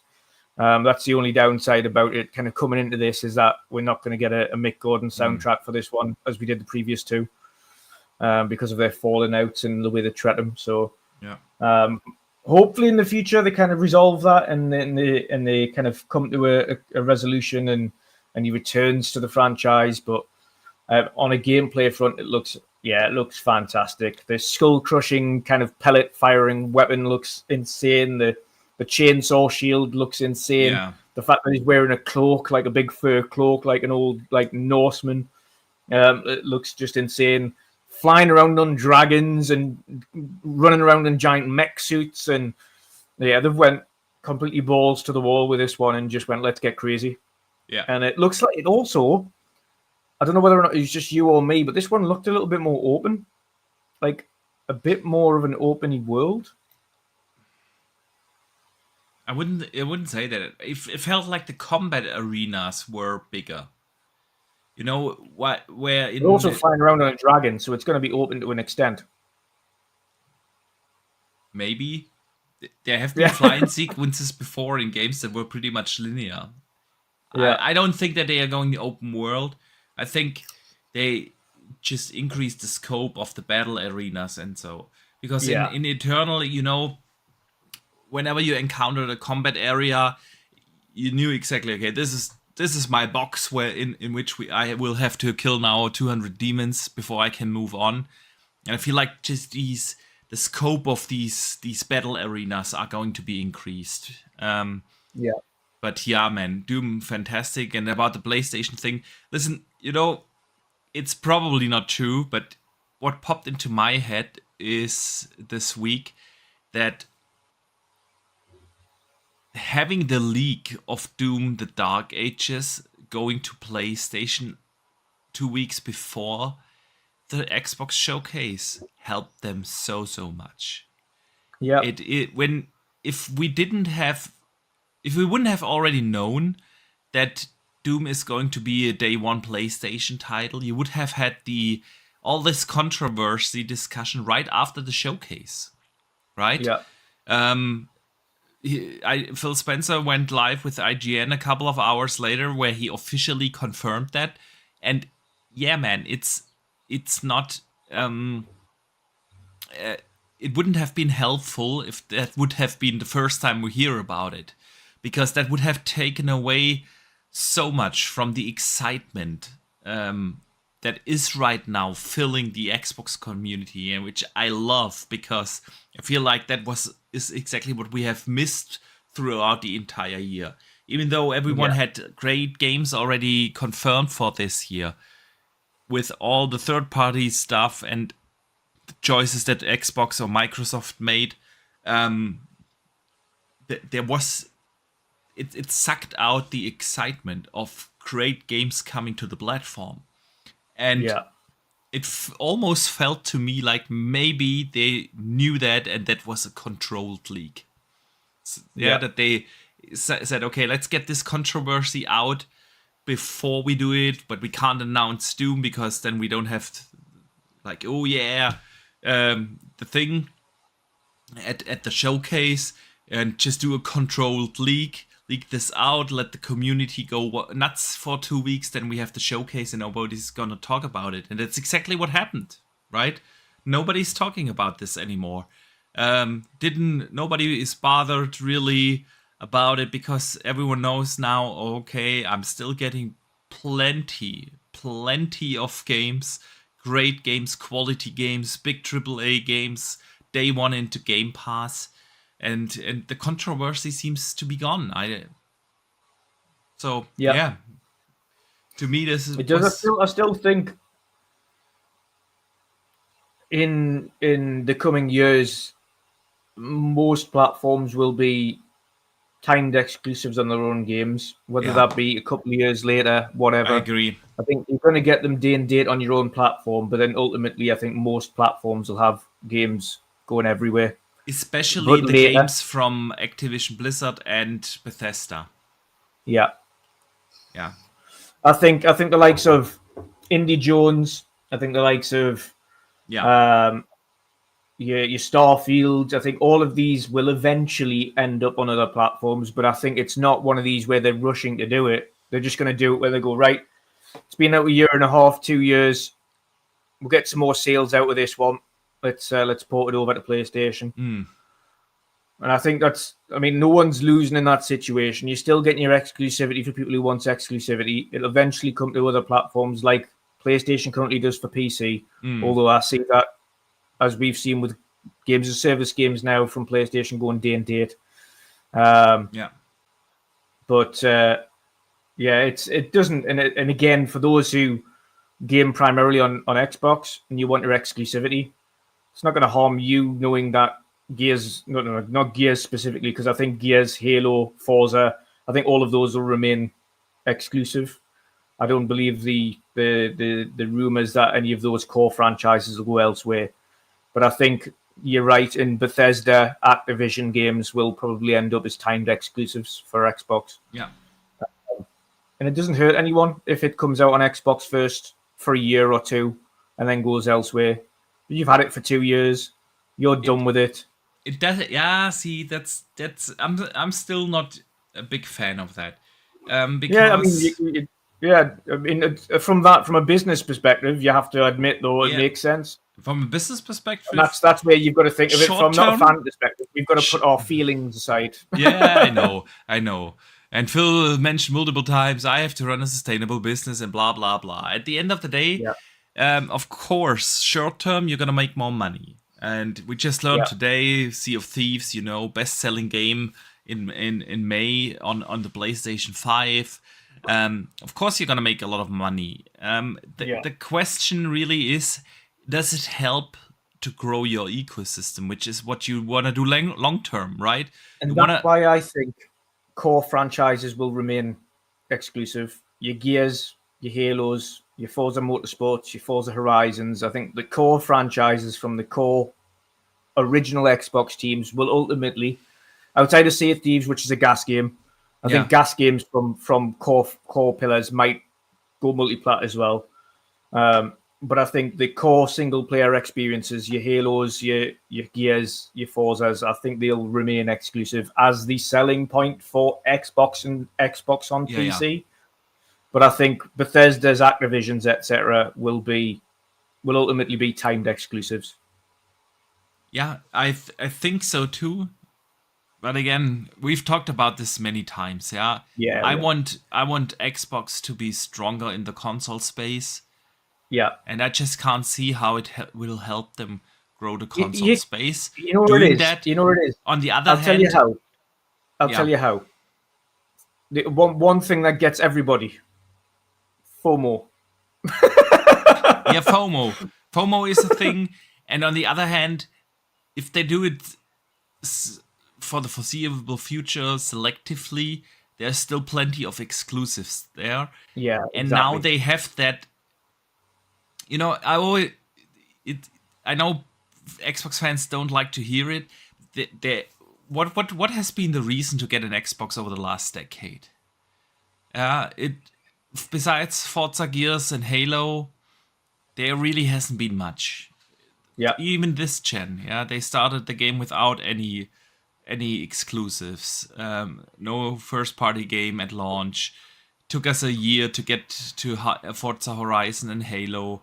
And then it was Forza and Halo again. And then we had 18 months of nothing. until the release of Starfield, which was the one exception, yeah, which was great, and another Forza game, yeah, and that's about it for the first 3.5 years. But now Xbox is obviously at this point where we wanted Xbox to be for a long time, where they have this cadence of regular AAA blockbuster releases. And yes, some of them might come to PlayStation, some of them won't, at least not day one. And but it has now a strong selling argument for Game Pass as well, because the big differentiator in between Game Pass and PS Plus has always been that they do day and date. But if you don't have games that come out, yeah, there's no point in having day and date, yeah. But that changes now, and that will change through the course of 24. That will change through the course of 25 and beyond, and now they have the potential to actually grow if they can keep up that cadence, you know, like Indie, Avowed, Hellblade, Stalker, all in 1 year. The next year with Fable and South of Midnight and Doom, and Call of Duty, yeah, and maybe Gears, and you know, having that throughout 25. If they launch the next console in 26, there's no question about, okay, Xbox is a fantastic place to play great games. Yeah. And maybe it really won't matter, because Phil Spencer in his interview also elaborated. Everyone has told him it's a bad idea to do day and date with PC. And they have more console players now than ever. Right? Yeah. And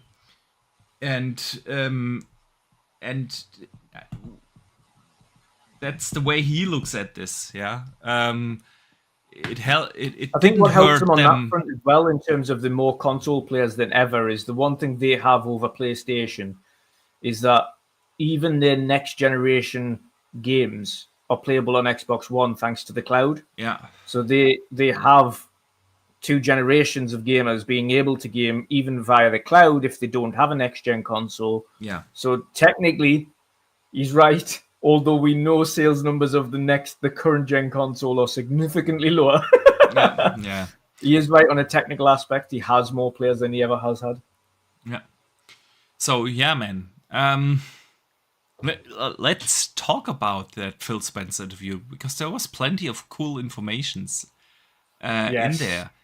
The one that gave me goosebumps is, of course, about the Xbox Handheld. And honestly, if you watch that... Confirming what we've been confirming for months and months. Yeah, and if you watch that, he did all but confirm it. You know, it is like... He was asked directly, okay, are you going to do a handheld? And of course he says, okay, and then the question was rephrased, like, you have to paraphrase now, okay, hypothetically, yeah. And then he answered, yeah, absolutely, I think we should have a handheld too, you know? And hypothetically, would you want these games natively played on your handheld? Like, well, hypothetically, absolutely. Yeah, absolutely, this should be natively. Okay, good. So hypothetically. Exactly. And so hypothetically, he has basically confirmed that. So yeah, now the question is only not if they're gonna do it, but when are they going to do it? You know, I think it's falling in line with what we're saying as well. Which is we originally said, okay, it doesn't make too much sense releasing a handheld this generation, because then it's going to be like an in-between handheld. It's going to be one that isn't kind of keeping up with the next generation tech that they'll be releasing with the next gen. So it doesn't really make much sense to release one now if it's going to already be outdated when the next gen comes along. Yeah. So we said it would be making more sense to release it with the next set of consoles that come out. So that's really when I think we both see it coming. Yeah, I agree. He also mentioned, like, okay, this showcase was about the games. Yeah. And there is another time where it's time to talk about hardware and future hardware plans. And given that Sarah Bond also mentioned in the business update new hardware, in other statements, they have talked about, okay, we're working on next gen. If they would do this gen in an 8-year classic 8-year console cycle, they wouldn't do that. Honestly, Yeah. if you think about the last 2 generations have been like 8-year console cycles, that would make this gen 28. Yeah. Or with 28 they would start the next gen. I can't see that happening anymore. If they would do an 8-year console cycle this time, there's way too much talk about future hardware already. It's way too much. If we would have another 4 years the Xbox Series X out there, we wouldn't see a Phil Spencer and a Sarah Bond on stage in interviews and so on talk about them already working on new things, and Phil Spencer basically confirming the Xbox handheld is coming at some point. They're just not ready to talk about it yet. So I have less and less doubt that 26 is true. That's when they're gonna start the next gen. It will be, of course, fully backwards compatible and forward compatible, and we will have a very long cross-gen phase probably. But yeah, that handheld 26 as the entry model, the Series S of the next thing, dockable of course, and one regular console for under the TV. That's basically all but confirmed. Yeah. And I'm glad it's going to be native. Yeah. As we said, it was likely to be that way. And I'm glad after that discussion that we had with the engineering team that they were going to actually, and we did think at that stage, there's too many in-depth questions about a handheld for it not to be a thing. Yeah. Obviously, having spoke to them, they're asking us about price range that we'd want the handset to be. They're asking about the screen type that we wanted the handset to be. They're asking us about whether or not it should be native or cloud-based. What type of things do we want? Storage sizes and things. How big do you want it to be? Kind of everything you could possibly think. When we're talking about kind of other platforms, what the ROG Ally or the Steam Deck, what features do you like from them, and what would you like to see in a handheld? So there was a lot of in-depth questions that we were asked that we fed back to them. So, and obviously a couple of others probably had the same kind of behind closed doors thing with them as well, because originally ours wasn't even meant to be about a handheld. Originally, our conversation with them was just improvements to the Series X and S and the controllers. Exactly. But we had such a good in-depth conversation about the problems there and things that need to be rectified and fixed in the next hardware iterations that they went, you know what it is, cancel the next meeting. Right, we want to have a conversation about something else. Yep. That's how it happened. Yeah, indeed. Yeah. So then we ended up on an hour-long meeting with the hardware team. So that's great, and I'm glad they're listening, and I'm really glad to see that they're eventually diving into a native handheld console. Yeah, so. Absolutely. It's no secret I'm a huge fan of my ROG Ally, but that thing being Windows based is just a pain in the ass, and having a dedicated console handheld that allows me to play my console games natively, my library natively, is just fantastic. And listen, if all that comes to fruition, if they're gonna launch in 26, at least a year, maybe 2 years in prior to the next PlayStation, because PlayStation with their PS5 Pro, they're not going to do a 26. They're not going to bring out a Pro in 2024 and then release the PS6 in 26. Maybe their plans move ahead a little from 28 to 27 after Xbox going first in 26. But yeah, having a head start, a good year at least, a head start to PlayStation, having the best lineup they've ever had. And frankly, it's not even close now when you compare it to the roadmap of Sony. We know Sony has simply not announced all their games yet. But if we look at the roadmap, what is announced, there's only Wolverine in there. And that's about it. We know Santa Monica is working on something, and Bend is working on something, and we'll probably get a Ghost of Tsushima 2 at some point. We know all that, but they haven't announced anything. And if you compare that roadmap towards what Xbox has been doing, and then they have a Killer 24 now, they have a Killer 25, and if they go with such a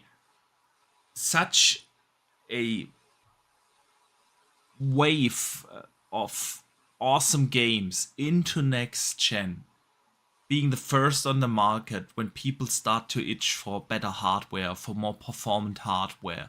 Yeah, in 26, everyone's gonna feel like, okay, now we are at this point where we can really tell our consoles are not up to date anymore, and people want that new hardware, and they go in, and you're basically not being forced to upgrade right away because you have that cross-gen thing going, and you have backwards compatibility and forward compatibility, and still you have the plenty of games, and then you have a different form factor in a handheld that just gives you something different, something console gamers are dying for, like the handheld, and you have a beast under your TV, and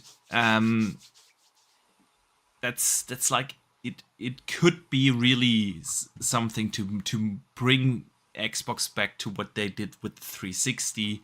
Very similar approach there. They had the games, they went first, they had the price on their side, and yeah, man, Xbox is set out for a fantastic future. Yeah, absolutely. And again, I know a lot of people are probably listening to us and thinking 2026 for the next generation sounds way too early, but from Microsoft's perspective, it's a case of this generation hasn't went the way it's went, and it hasn't went right for the console itself. Yeah, and they're wanting to get a jump start on things. And I think there's going to be a little bit of a shake-up in the internals of the console going forwards as well, in the way that it does what it does, with the use of AI to kind of support it, agree, and other technologies. So there is going to be a bit of a shake-up on that front, but we will still have a period of cross-generation going into the next one anyway. So yeah, I think they want to just start off the next gen with a bit of a bang. I agree. Which is where the likes of your next Elder Scrolls and some of the other kind of longer out games are going to fit in. Maybe your next Halos and things like that. Ultimately, it's just I think it's a choice on their side to let's just get a little bit of a head start and do things a little bit differently here. We know as well that predominantly, as much as people want to think there's still a console kind of war going on between PlayStation, Xbox, etc., Microsoft don't see that anymore. They don't care about who releases a console where and when and anything like that. They're just focused on themselves and their own products, and trying to increase profitability for themselves. And if that means that they change the gen early and put out newer hardware earlier that can do something better than it currently can do, or benefit their teams and how they do things, then that's what they'll go and do. On top of that, of course, like I say, they're also kind of working with PC in mind. So they've got PC, they've got Xbox. Ultimately, if they do kind of port games onto a PS4 Pro or PS5 Pro, then they'll be doing that. But there's no indications PS5 is going to be releasing a generation ending console earlier. They're going to be doing a PS5 Pro first, and then another couple of years, and then they'll do their next gen console. But there's going to be probably a bit of a gap between Xbox's next console versus PlayStation's. Yeah, I agree. And I can't wait, man. The future of Xbox looks Which just generation was it where Xbox released significantly earlier? Was it the 360 and then 360 PlayStation? a year. Yeah, They went yeah, one yeah. year. Even there we go. Yeah, 360 and PS3 launched a year apart. Yeah, So it happens, and getting your head starts don't always necessarily mean it's bad. yeah, And 360 still went on to be one of the highest, if not at Microsoft's highest selling console. So yeah, yeah. That's true. That's true. Because they had the right strategy, going first, having the price on your side, plus yeah, having games. Yeah, in the 360 era, they had plenty of games. So yeah, and they are back. They are back at this point where they have and now with Game Pass.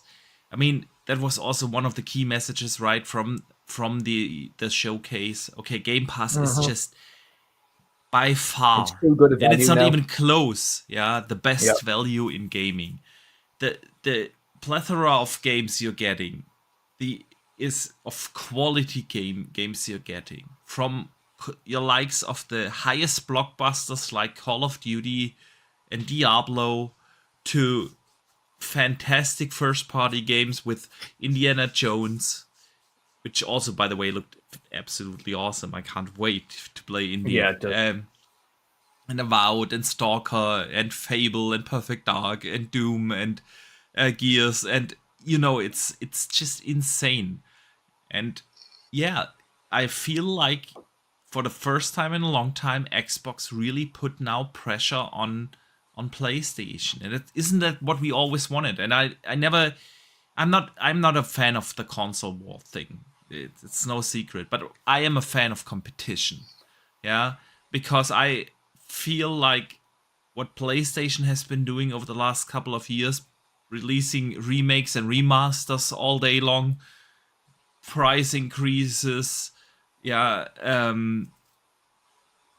it really PlayStation isn't set out for an exciting future. If you're honest, and I don't mean that in any console war kind of way, but if you're No, honest, this is Boxy. I want to say what that as is well before you jump into it. yeah, Before you jump into it, the problem is when we can't have this conversation without people thinking that it's console war, and yeah, when we're talking about PlayStation, that's one of the problems we've got. That you yeah, can't talk honestly about the state of first party at PlayStation without people think you're a console warrior, yeah, and it's absolutely, ridiculous. The facts are facts. Unfortunately, they're relying yeah, heavily on third party and second party deals to get them through an extremely dry period, of which they've only got a couple of smaller second party slash first party things in between there that are games as a service, or like we've seen Horizon Lego, which is going out yeah, on Switch and PC day one. yeah. Outside of that, there's nothing. Bone dry. There's really nothing, and I feel like this is actually now really a good thing that Xbox is putting that pressure now on Sony. They're not just having the best value with Game Pass, and so far you can argue, was Game Pass putting up, or was that Game Pass really the better service? Yes, it was slightly, because it had the day and date, but again, it's just what I mentioned earlier. Xbox didn't have many first party games that came day and date, so it really didn't matter that much. But this now is very different. They Yeah. have the quality games, you can buy them, you can get them as cheaper than it's ever been to get all these AAA blockbuster titles. Yeah. And on the Sony side of things, it just doesn't look exciting. There's really, if you, and again, like you said, not in a console war, but way, but there is not much to be excited about PlayStation. Yes, there are the rumors, still not official. And I mean, it's June now. Yeah, showcase season is over. And we still haven't gotten the announcement of a PS5 Pro. Yeah. And from the leaks we've seen, that thing doesn't even look like it's gonna be like the super exciting No, it's thing. going to If be you're limited. mainly a PlayStation gamer, yeah, probably and play tons of games, all the third-party games on. If PlayStation is your main console, sure, it's a nice upgrade, yeah, but it's not like the big thing that will shift the narrative in any way, shape, or form. Yeah. It's a service to the fans, and to stretch out this generation 2 years longer than it would make sense, because I'm a fan of 6 years console cycles. 8 years is too long for a console. No electronic device is up to date after 8 years. No. Yeah, not your washing machine. And that's why this is a good thing, that we apparently, or that everything points towards Xbox doing 6-year console cycles, but they are going to stretch this gen out with the PS5 Pro. And yeah, where are the games that PlayStation fans, gamers are excited for? There's nothing. And Xbox on the other side had a firework of exciting games. This was game after game after game, and there was barely one game in that showcase where I wasn't sitting there. So yeah, man, I want to play that. That's just nuts, and I love it. I love that PlayStation is finally getting proper competition. The one thing I want to add to that as well, with regards not just the consoles, but don't get us wrong, I'm actually looking forward to Astrobot when that releases, but the price tag is going to be the main thing for Astrobot. Yeah. And you have to, for one, some shout out Colin Moriarty from Sacred Symbols. He doesn't usually talk. He usually talks kind of negatively about Xbox for the majority, but they had a good conversation about Astrobot and its target area.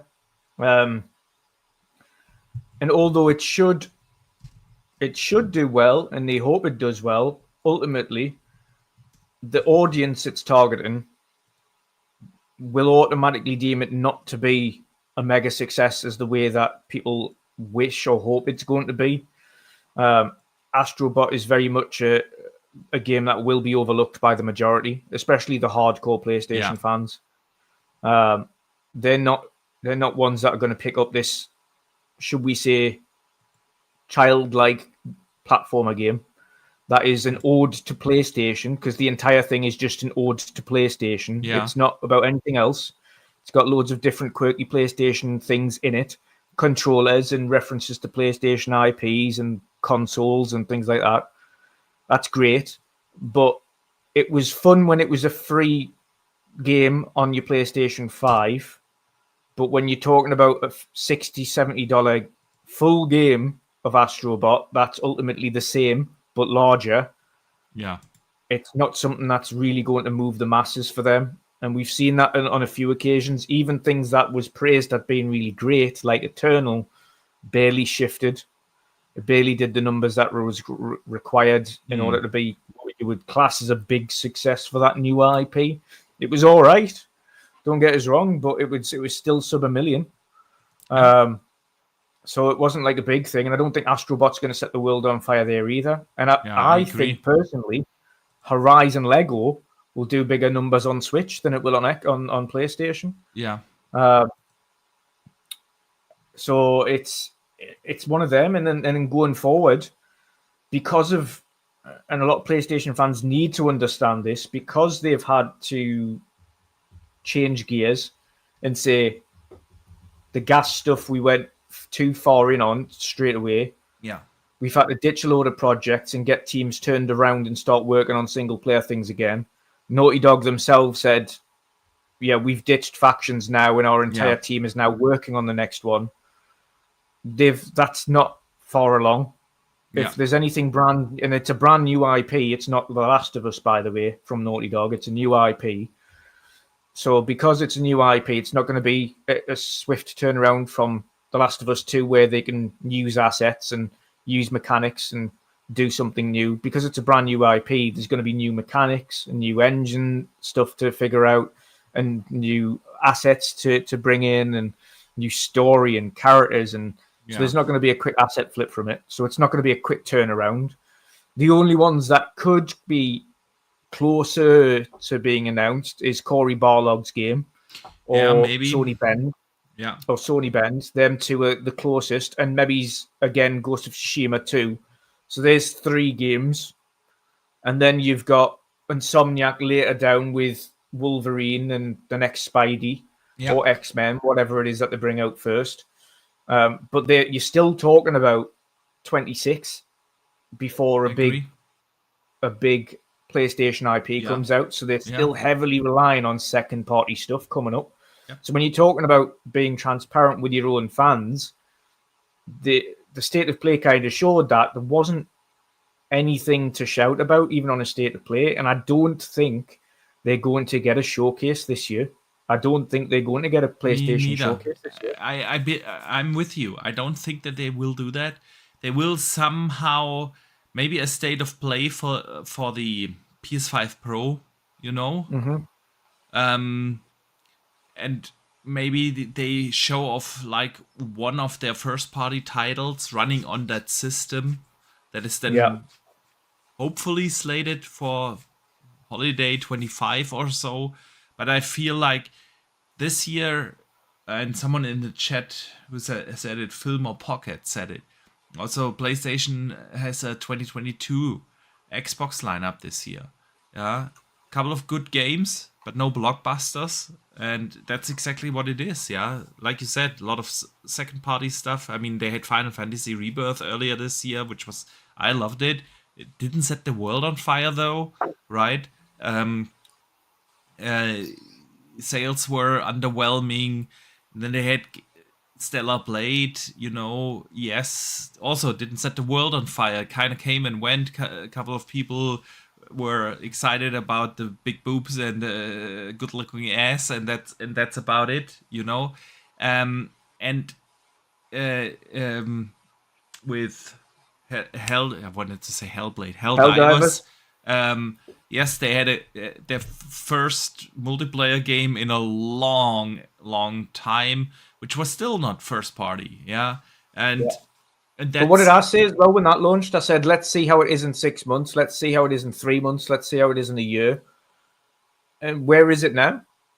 It's dropped out of the sales charts. Yeah, exactly. Like, it's not. It's not. And I wasn't being facetious when I was saying it when it released. I said it's great when you release a gas game and it does well on the off, but it's not. Gas doesn't work like that. Multiplayer games don't work like that. You have to be adding content consistently for that game to remain relevant and continue to sell. And if you don't do that, it will drop off.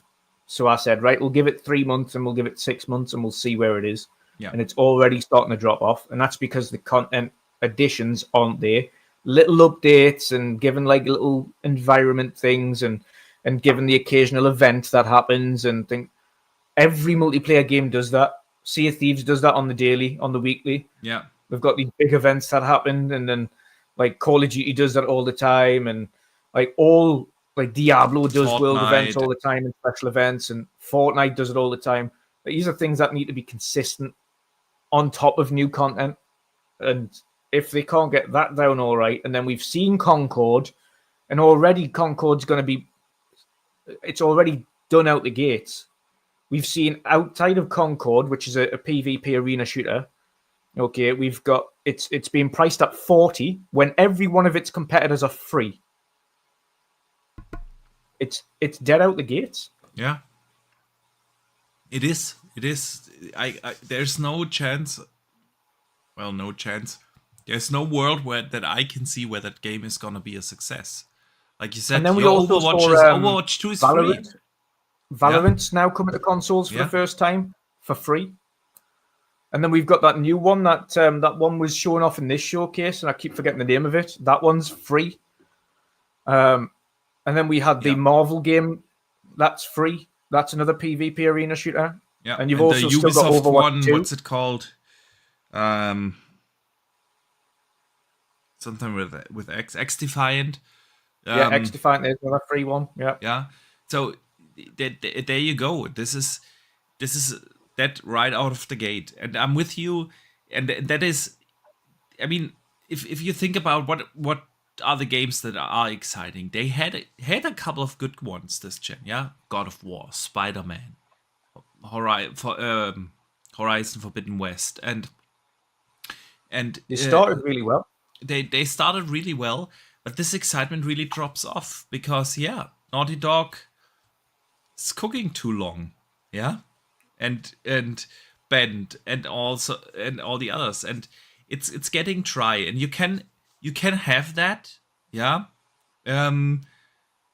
they can better digest something like that because they have that pedigree of having a consistent lineup for the last decade, and now it's easier for them to digest it.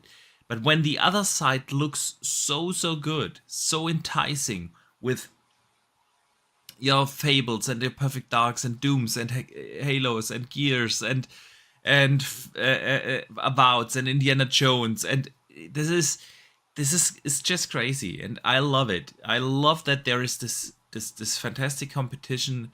You know why we can speak on it like this, Boxy? Why we can speak on it like this? Because we, as Xbox predominant people who've been through years of Xbox not delivering and having dry years and putting shit out, we're used to the same thing, and we've been speaking on that same thing for years. So when we see the other platform begin to do the same shit that we've been dealing with for Xbox for years, we're going to call out the same shit. Of course we are. Absolutely. We have to. We can't hold one to a high degree and not the other. So exactly. If one does something that's stupid or has a dry year or is looking worrisome, then we're going to call it out. I don't care what the pedigree is previously anymore. The pedigree is what you've done in the past. This is the present. And the present isn't looking great from a first-party perspective. I agree. So they need to do something. They absolutely do. So yeah, man. Great conversation. Let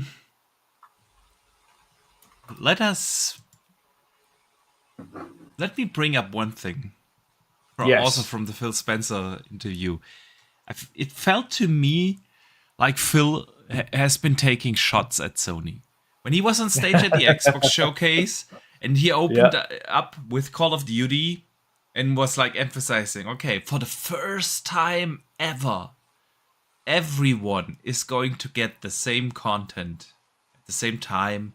Everyone's going to play the beta at the same time. Yeah. And then he was at the IGN interview, and what was the exact quote?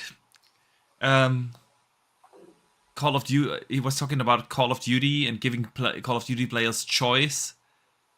That's what he wants to do and not do, and I quote now, slimy platform things. Without mentioning Sony directly, I mean, obvious shot towards them. And the good thing is, though, is he reiterated in the interview with Ryan that they had done slimy things themselves in the past, because he mentioned that. He said it's not just, obviously the digs aren't talking. He wasn't referring, again, he doesn't mention any platforms, but Microsoft have done slimy things, but Microsoft got away from doing slimy things after the whole Tomb Raider fiasco. The only things that they do in terms of timed exclusivity now is things like independent developers. You'll very rarely see them. You don't see them doing any big AAA timed exclusivity anymore. You got Stalker 2 this year. Yeah, but that's a different story. They kind of funded that development with the Ukrainian team.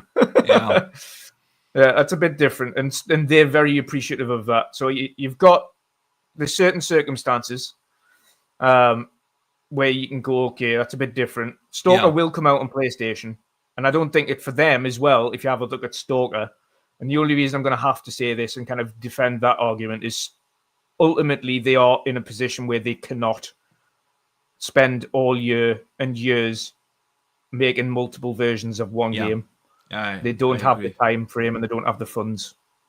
I agree. If it was any other circumstance, GSC Game World were absolutely fine. There wasn't a massive war going on.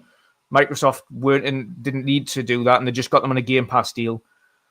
Then that game would be coming out everywhere day one, but they just do not have the resources and the time to do that. They've had people, literally team members, get killed in action. So it's a bit of a different circumstance. But outside of that, in terms of the timed exclusivity thing, specifically for COD, was talking about kind of, okay, you get this map here first, and you get this weapon here first, and you get early access here first, Yeah. and you get this weapon skin here first.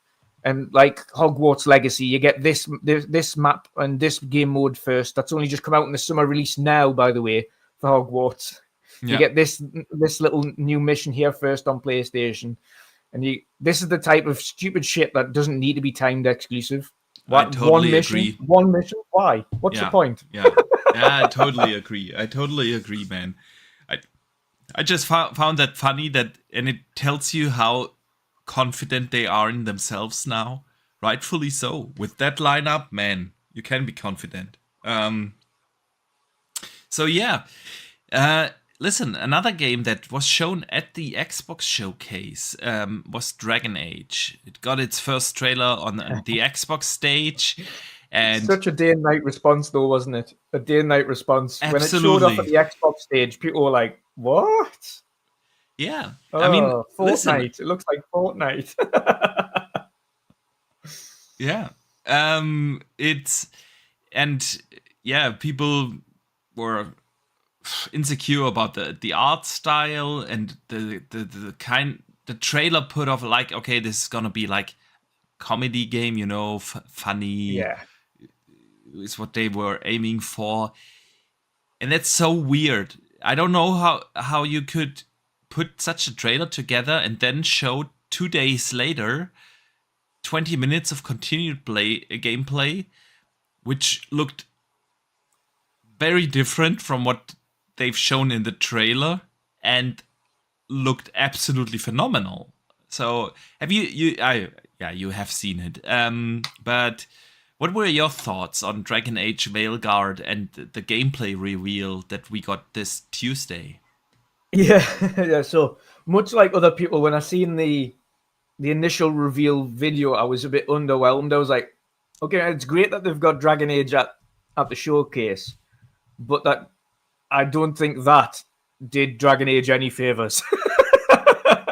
I don't think the way they showed off that intro cinematic thing did them any favors. It made them look completely different to what the game is.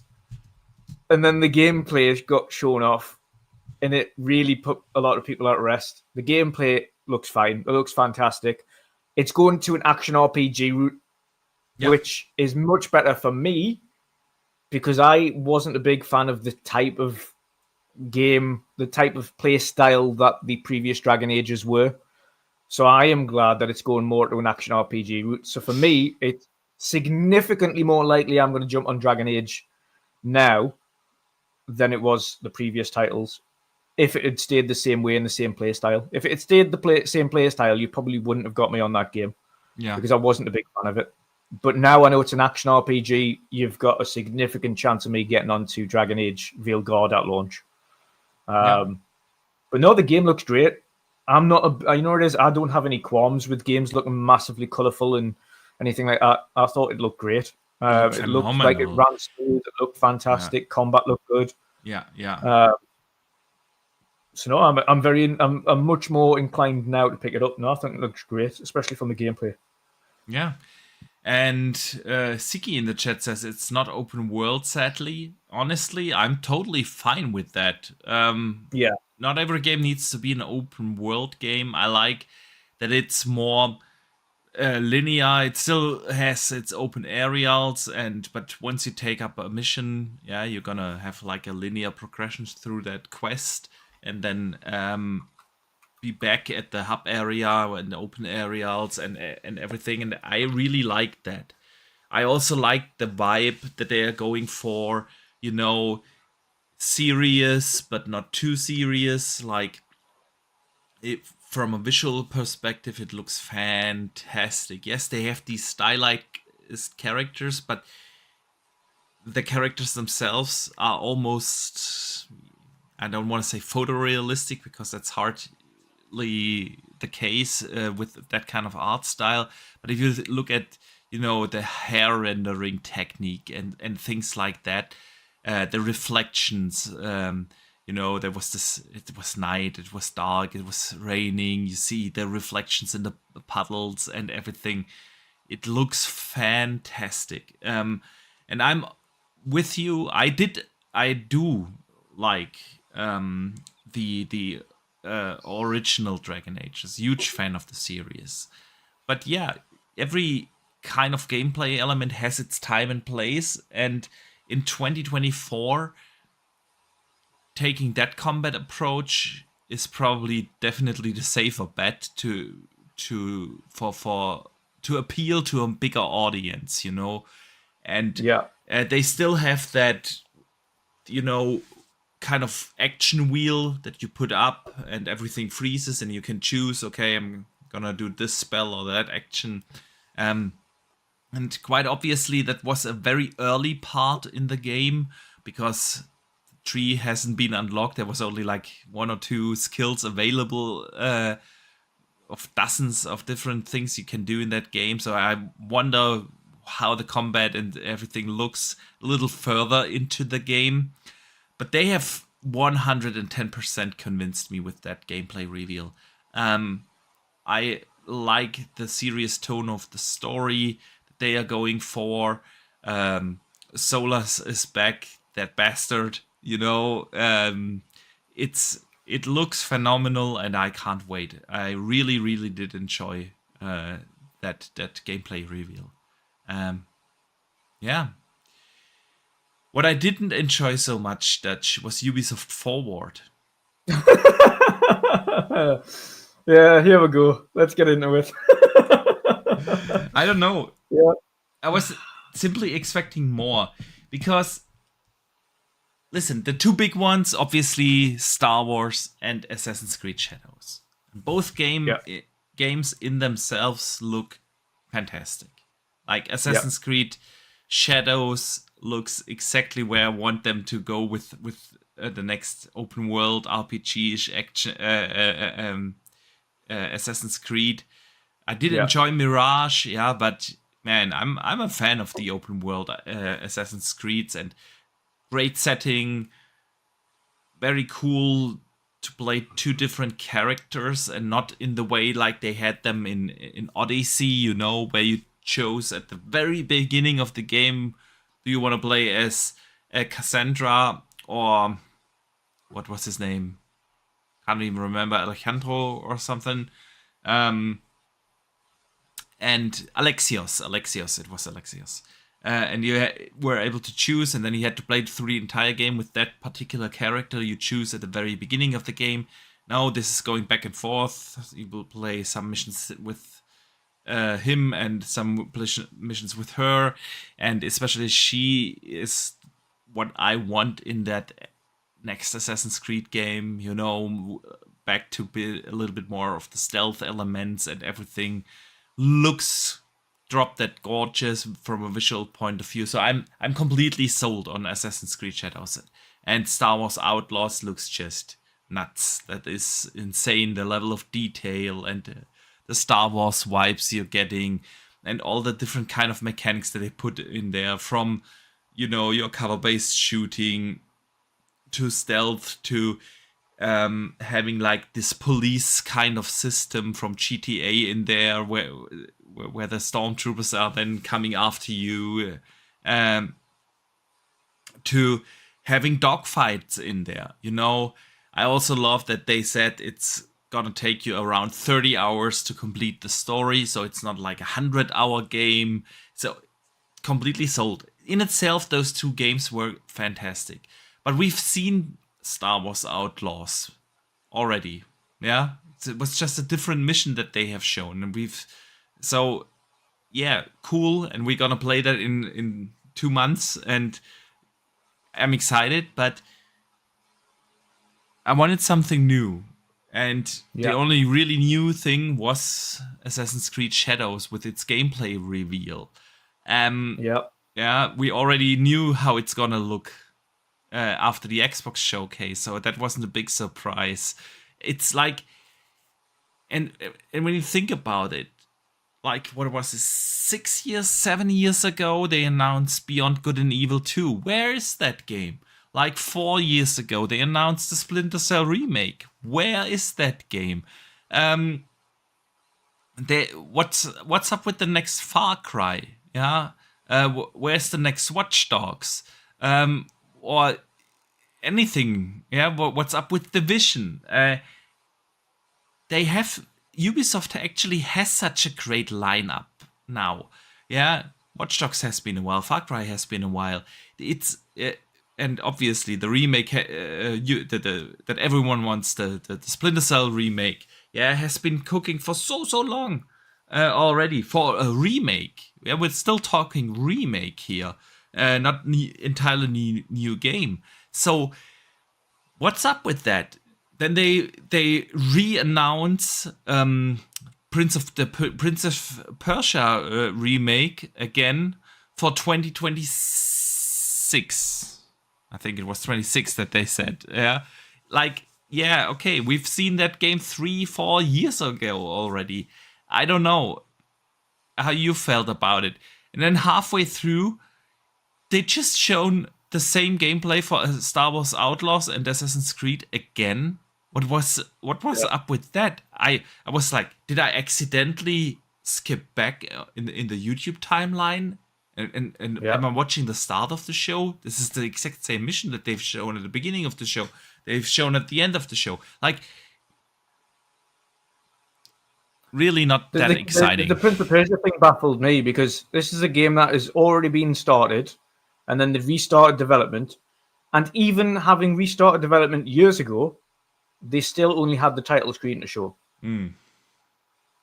And then people cheered as if it was a new unveiling. Yeah. Like, that's poor from Ubisoft, like super poor.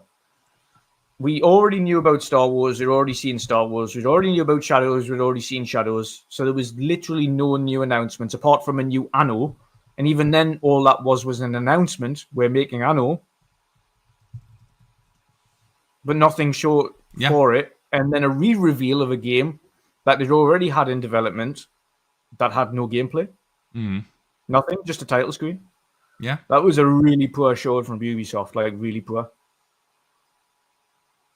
Yeah, it was. It really was. I was debating covering it as well. I was debating doing a live stream, and I was so glad that I didn't. I sat there and watched it myself, and I was like,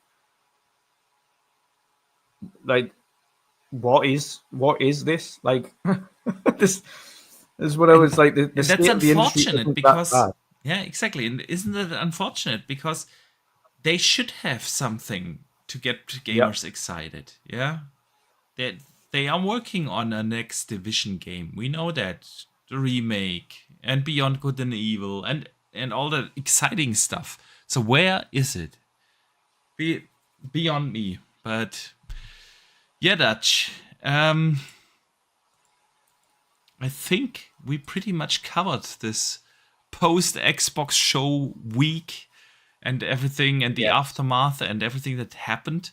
Or did I miss something? Is there any news that came up after the Xbox showcase you want to address before we move into the community questions?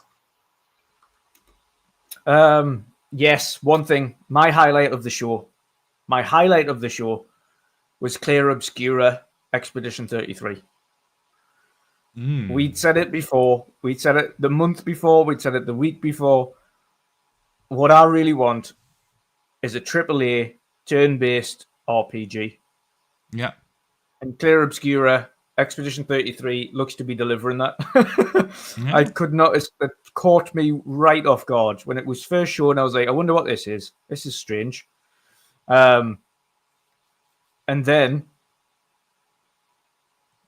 came the gameplay, and it was a real-time turn-based RPG with real-time parrying and counters and things like that. And I was like, this is fantastic. This is what I would love to see a Final Fantasy turn-based game be. If they were going to do a Final Fantasy reimagining of turn-based, it would be that. And it shows that it can be done. Like that, what we saw there, if you have a look at everybody's reactions to that particular game when it came on, everyone was like, oh shit, it's turn-based. Oh, now you've got us interested. Yeah. Yeah. Everybody. And if that's what Final Fantasy can do, that they absolutely can. There's no reason why Final Fantasy can't do. And hopefully they watch this and this does well, and Square go, you know what it is? Turn-based games can do well still.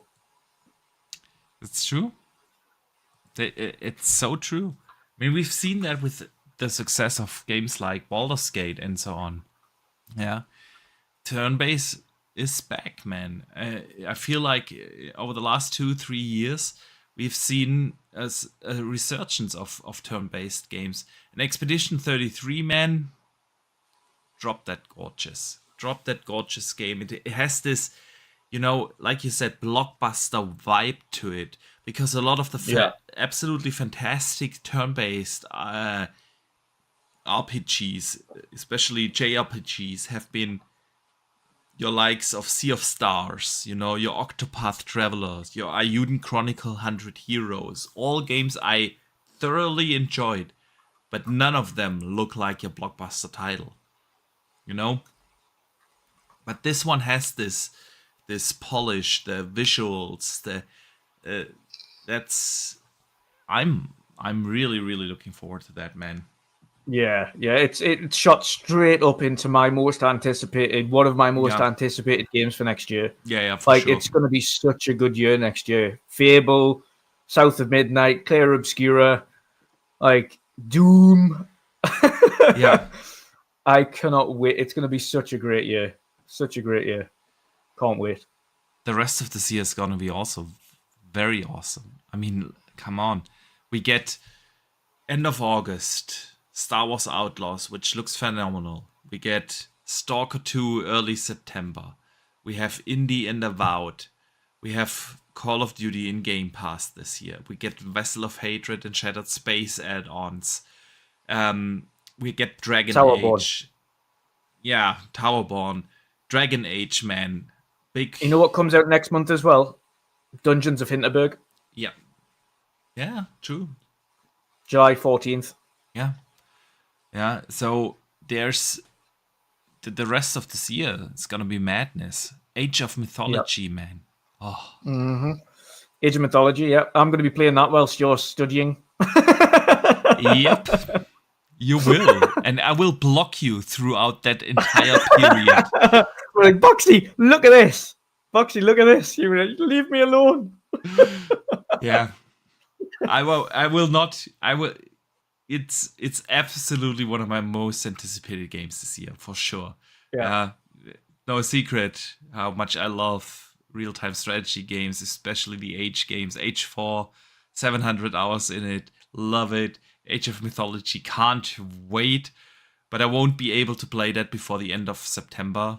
It would take way too much time that I need to invest into something else during that period, Yeah. That's why.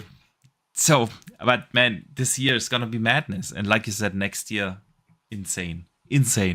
But Dutch, let us move over to the community questions. Community question. You're so good. Every day I hear the words all from you.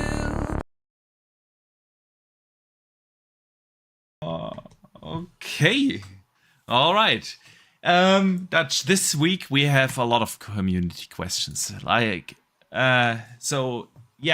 Each and every Wednesday, you guys can write in via Twitter, via Xbox, via PlayStation, via Discord, via posts here on YouTube, and ask us a couple of things. The first one I want to skip over, not because it's not a good question, but we covered it already, and that came from Stormplayer DX, who said, what's the plans for Microsoft Gamescom showing? Because Paris Lilly from Kind of Funny talks with many, and they said there's more, and the Gamescom show will be big. I think we pretty much covered that earlier, so but shout out to Stormplayer DX, who's here each and every week and always shouts us out on the socials as well. Appreciate you, man. Sith Lord writes in and says, when can we start saying Xbox has games? Okay, serious. If the showcase was originally 3 hours, What do you think the odds are we get to see them at Gamescom and an Indiana Jones release date? It's a very similar question. Yeah. But I think yeah, we've kind of answered that. We answered that a little bit before, didn't we? Because we spoke I about think it. so. I think so. I also feel like a lot of people picked that 3 hour showcase up, and there has not really been a confirmed proper source for it. This was just one of these, yeah, man, I've heard that, and everyone ran with it, kind of thing. I doubt that they have originally planned for a 3 hour show. Yeah, I mean, the show ran now 80 minutes, which was great. And maybe it was originally scheduled 100 minutes or so, and things changed or got cut out or get shortened down or whatever. But I doubt that they had an originally 3 hour showcase planned. I Yeah. really, really doubt that. So, yeah. And like we said earlier, Gamescom this year, I'm not sure if Xbox is gonna use that stage for new announcements, because you phrased it so perfectly. They don't need to, right? Yeah. There's no reason to do another 10 announcements at a Gamescom. They don't have a dedicated show there and nothing. Gamescom is usually about playing the games that they have announced during the June showcase. That's what it's always been. I bet it's gonna be the same this year. You will be able to play Indiana Jones, you will be able to play The Avowed, you will be able to play Towerborn, you will be able to play all Stalker 2 and so on. You will be able to play the games, Call of Duty maybe. Maybe they have a teaser there. But Gamescom is all about playing games, while E3, I will forever call it E3. E3 is about announcing games, yeah, so... Yeah, Sergeant Sentinel Gaming writes in and asks, why did Xbox not show off Forza Horizon 6? I've got a simple answer to this, as much as you might not like it. Because Fable was there, and Playground aren't going to show 2 games from the same studio at the same time. So I think Fable, now we have a release slate for that. I fully expect Forza to be shown off next showcase. I don't think, and this is the case as well across most of Xbox's studios. A lot of them have multiple projects at the same time. Yeah. Most of which you don't know about. Of course, we know Playground's famous for Forza Horizon 6.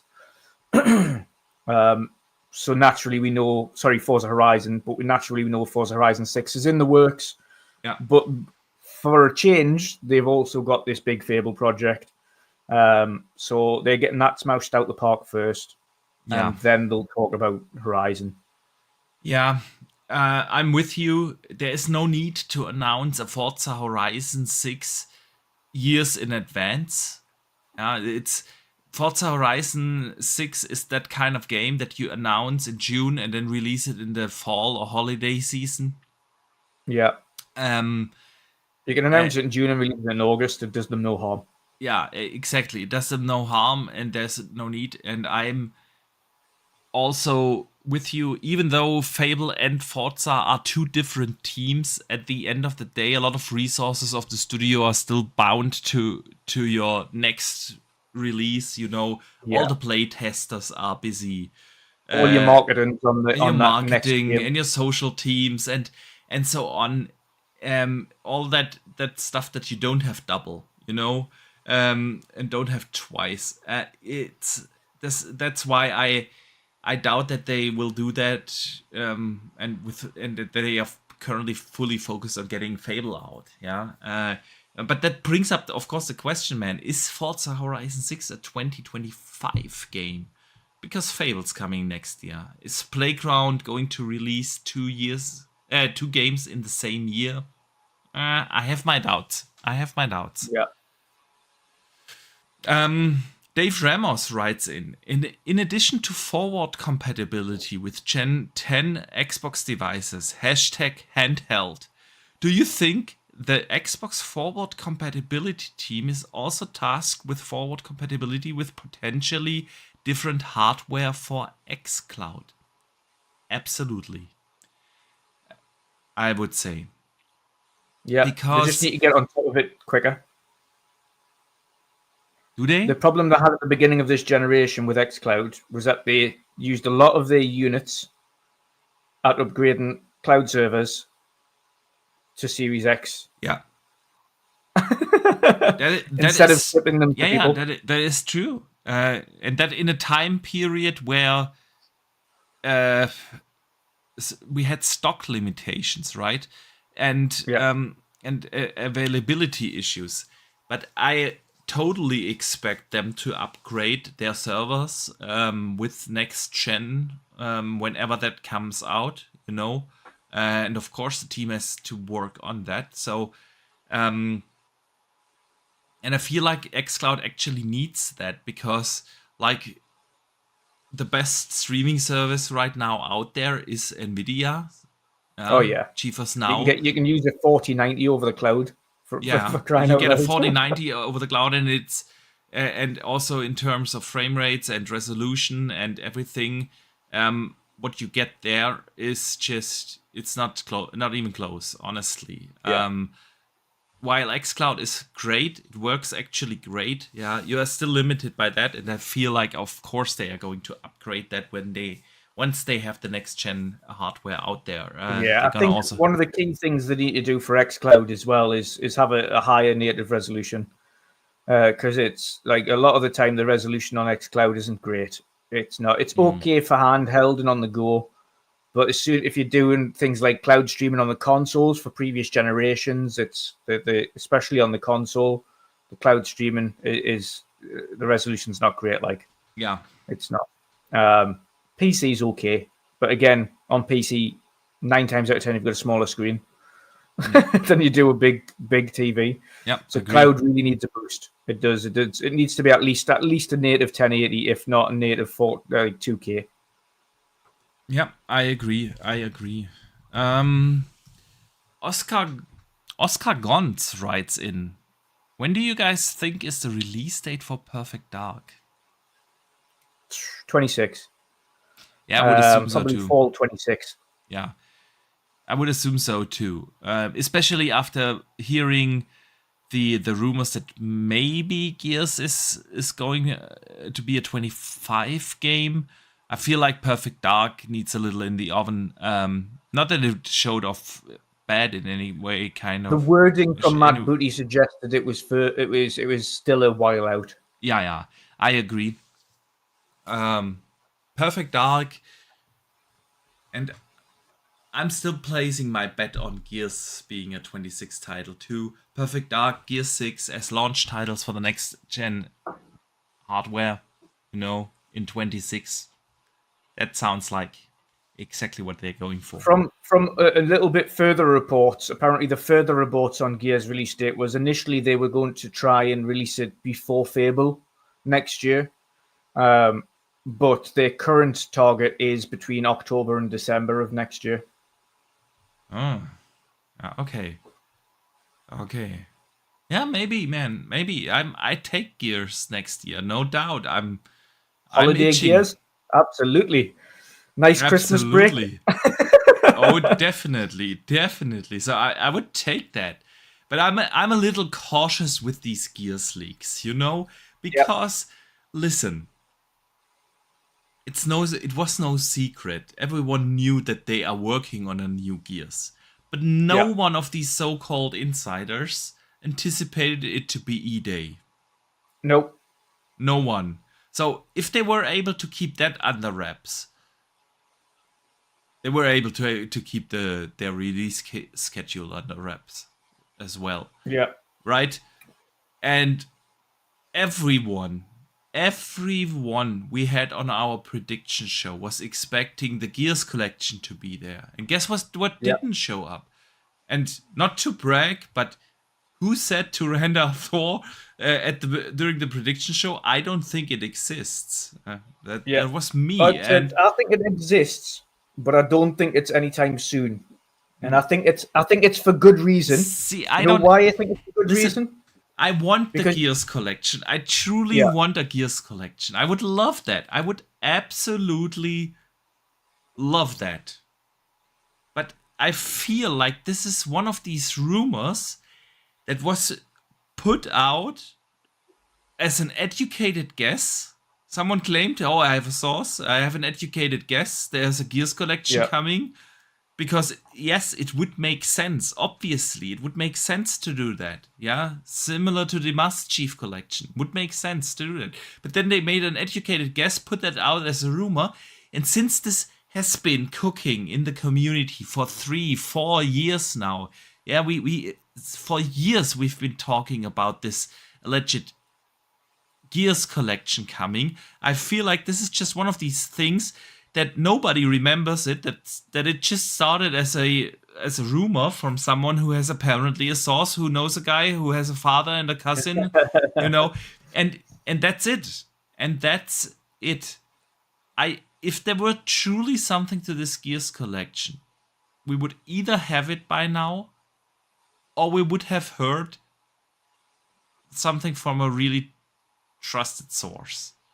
But now, after so many years of lingering rumors about a Gears collection in the community, of course everyone believes, yes, it's got to be true, and everyone is running with it. Even the bigger content creators, everyone's picking that up after so many years. They had the Gears collection, of course, it makes sense, yeah, they must be doing that, yeah. But listen, if they could bring out a Gears E-Day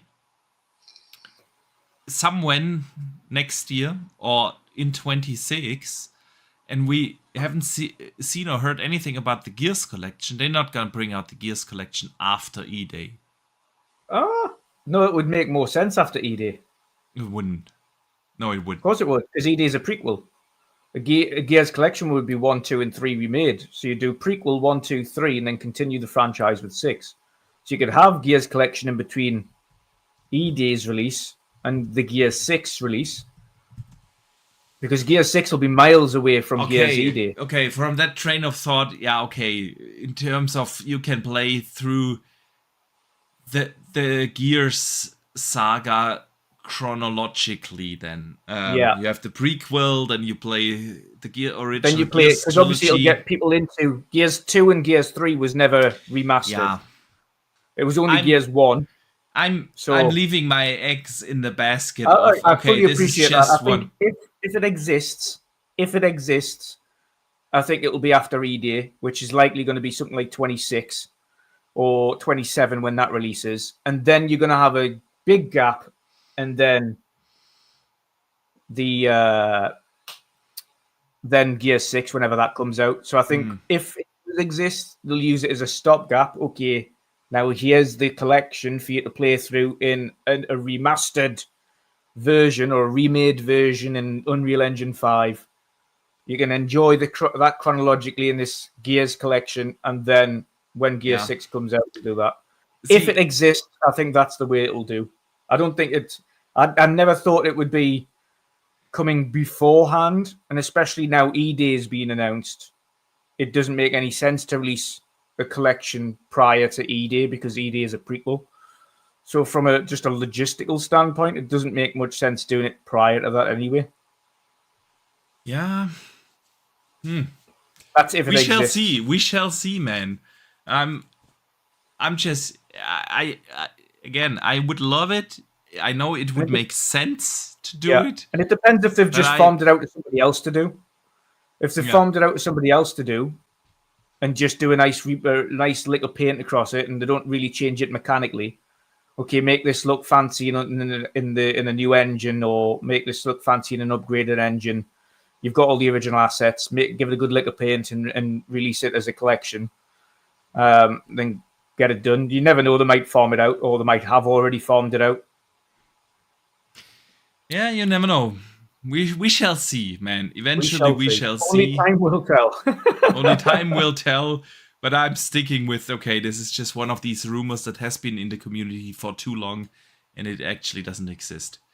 I'm going to keep the Gears fans' dreams alive for a bit. Yeah.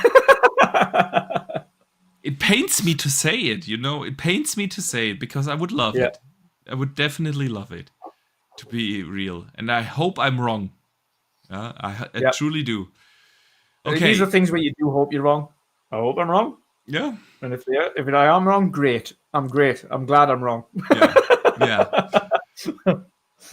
All right. Igor, 7733 writes in and asks, why are so many people worried about Game Pass sustainability or the future of Xbox? Pocket watching corporations makes no sense. I don't get it. I don't get Listen, it. this I this don't whole care how this sustainable anything is. yeah. Is if they're able to make great games and give us great games, that's all the consumer needs to worry about. Yeah. Sustainability of a giant corporation is not something you need to worry about. Microsoft didn't become the most valuable company in the world by not understanding what is sustainable and not. And yes, Yep. have they made bad decisions in the past? Probably, definitely. Yeah. Windows Phone comes to mind, things like that. Yeah, no doubt. It's not like every decision they make turns out to be good. Game Pass has been around since 2017. Since 2018, all first-party games come day and date into that. It's been a long time, man. Game Pass has been around for many years now. If it weren't sustainable, don't you think they wouldn't have pulled the plug? Yep. Like, there is no question that a company lets a service run for so many years, puts even games like a Call of Duty in there now, yeah, and it's not sustainable. It's just a ridiculous conversation. Of course it's sustainable for them. Otherwise they wouldn't be doing it. So I don't know. I don't know why people worry about that. Ninja Squirrel writes in, if you're Sony, how do you compete with Xbox they face now? With or without investments or takeovers? Read that again. If you're Sony, how do you compete with Xbox, with the Xbox they face now? With or without investments or takeovers? Without it, you just need to get back to what you did right in the first place, and that was put out high quality single player content that resonated with the fan base. Yeah, I agree. Your core audience. That's all they've got to do. And at the moment, their first party, from that perspective, isn't delivering and has nothing in the foreseeable that is delivering. Yeah, I agree. They're relying on the second party. So all they can do at the moment in order to fill that gap is second party deals. And that's what they've been doing. In terms of investments, Microsoft strong-armed, we have to say it, they're strong-armed in order to bolster their thing to become what they are now, with 40 plus studios, or probably less than that now because they've closed a few down. Yeah. 30 plus studios in order to essentially feed the machine, in order to still be competitive in gaming, in order to keep on top of a sub-service that they were ensuring content was available for. On Sony's front, the sub-service isn't something that they're driving, so they don't need to worry about that. It's not something they're forcing to drive. Yeah. They're looking at PC in order to bolster revenues on that front. But in terms of competitiveness, they simply need to get back to doing what they do best. And that's putting out great first-party single-player content. I agree. Yeah, would an acquisition, an investment there, a takeover help them to bolster their roster? I mean, at the end, they have been able to keep up a regular cadence of quality games. But then Sean Layden dropped out. And the first 2 or 3 years of the Jim Ryan era, all these games that came out during that time have been greenlit and put into development under Sean Layden. So the first 2 or 3 years, they obviously lived off of the laurels. So basically the beginning of this gen, they lived off the laurels of Sean Layden. Yeah. Still. And now we are seeing what Jim had planned for PlayStation. Investment in games as a service titles. Now seeing, okay, they cost too much and the chances of them being a success is highly unlikely, and shifting strategies over again. And that's why they are in this situation now of having a bone dry roadmap. Yeah. So what do they need to do to compete? Look at what made them great at the first place and go back to that. But that takes years. Yeah. If you greenlight stuff now, you won't have the games out before the next 5-6 years. Yeah. And I'm not saying that there are no games in development already. Yeah. So I bet they will have something in 2025. It's not gonna be a 2024 again for them, where they have nothing from a first party perspective other than Astrobot. You know, not even that is first party, by the way. So Yep. so yeah, like you said, focus on what made PlayStation great in the beginning, and that is good quality first party games. Yeah. But yeah, Dutch. That brings us already to an end Got of one this more question on mine from yeah, Stubbs. sure. Sorry. Stubbs asks, are we getting any more Xbox shows or deeper dives as it happened last year? Deep dives this year? I'm not sure, because after the Xbox showcase, we had the Xbox podcast, which had deeper dives on Avowed. Loud. Indie doesn't need a deeper dive because it's a linear. It's clear what that single-player is. game. We've seen enough. We have seen it twice now with extended gameplay during the Xbox showcase, during the developer direct in January. Same goes for And I Loud. only think the only thing you'll probably see a little bit of maybe a smidge deeper dive ish is maybe Towerborn around Gamescom. Yeah, but they'll they're show not you a gonna little do bit. a dedicated show for that. No, not a dedicated showcase. They'll do, because they had like little podcasts and things last year. Of course, we were there, so we didn't see that. But they'll do little podcast segments that are on stage at Gamescom, and they'll do like, here's a 10-minute kind of discussion with the Towerborn devs, and here's new games that you haven't seen, and some mechanics and bosses and so on and so forth. So I think that, but we're definitely going to get an Xbox Direct again at the beginning of the year that will have more deeper dives into the games that are releasing in 2025. So Developer Direct will return again next year. Yeah. I mean, if we look at the blueprint from last year, they had after Gamescom, they had the third-party showcase, or whatever you want to call it. I can't remember the exact title. You know, they had that we got one of them. Yeah. 40-minute thing or 50-minute thing or whatever it was, where they highlighted the projects of their third-party partners, the partner showcase or something. Yeah, that's what it's called. Yeah. Yeah. So, and they had an ID at Xbox showcase for the indie games, and I could see them do something similar this year again. Yeah. Yeah. Another partner showcase. Yeah. Exactly, and then they also had a presence at Tokyo Games Show, where they didn't really announce anything new, but they had a presence there, and they had a show, and they had Phil on stage, and something like that. So I expect them to do something similar this year, but I don't think we will get a deeper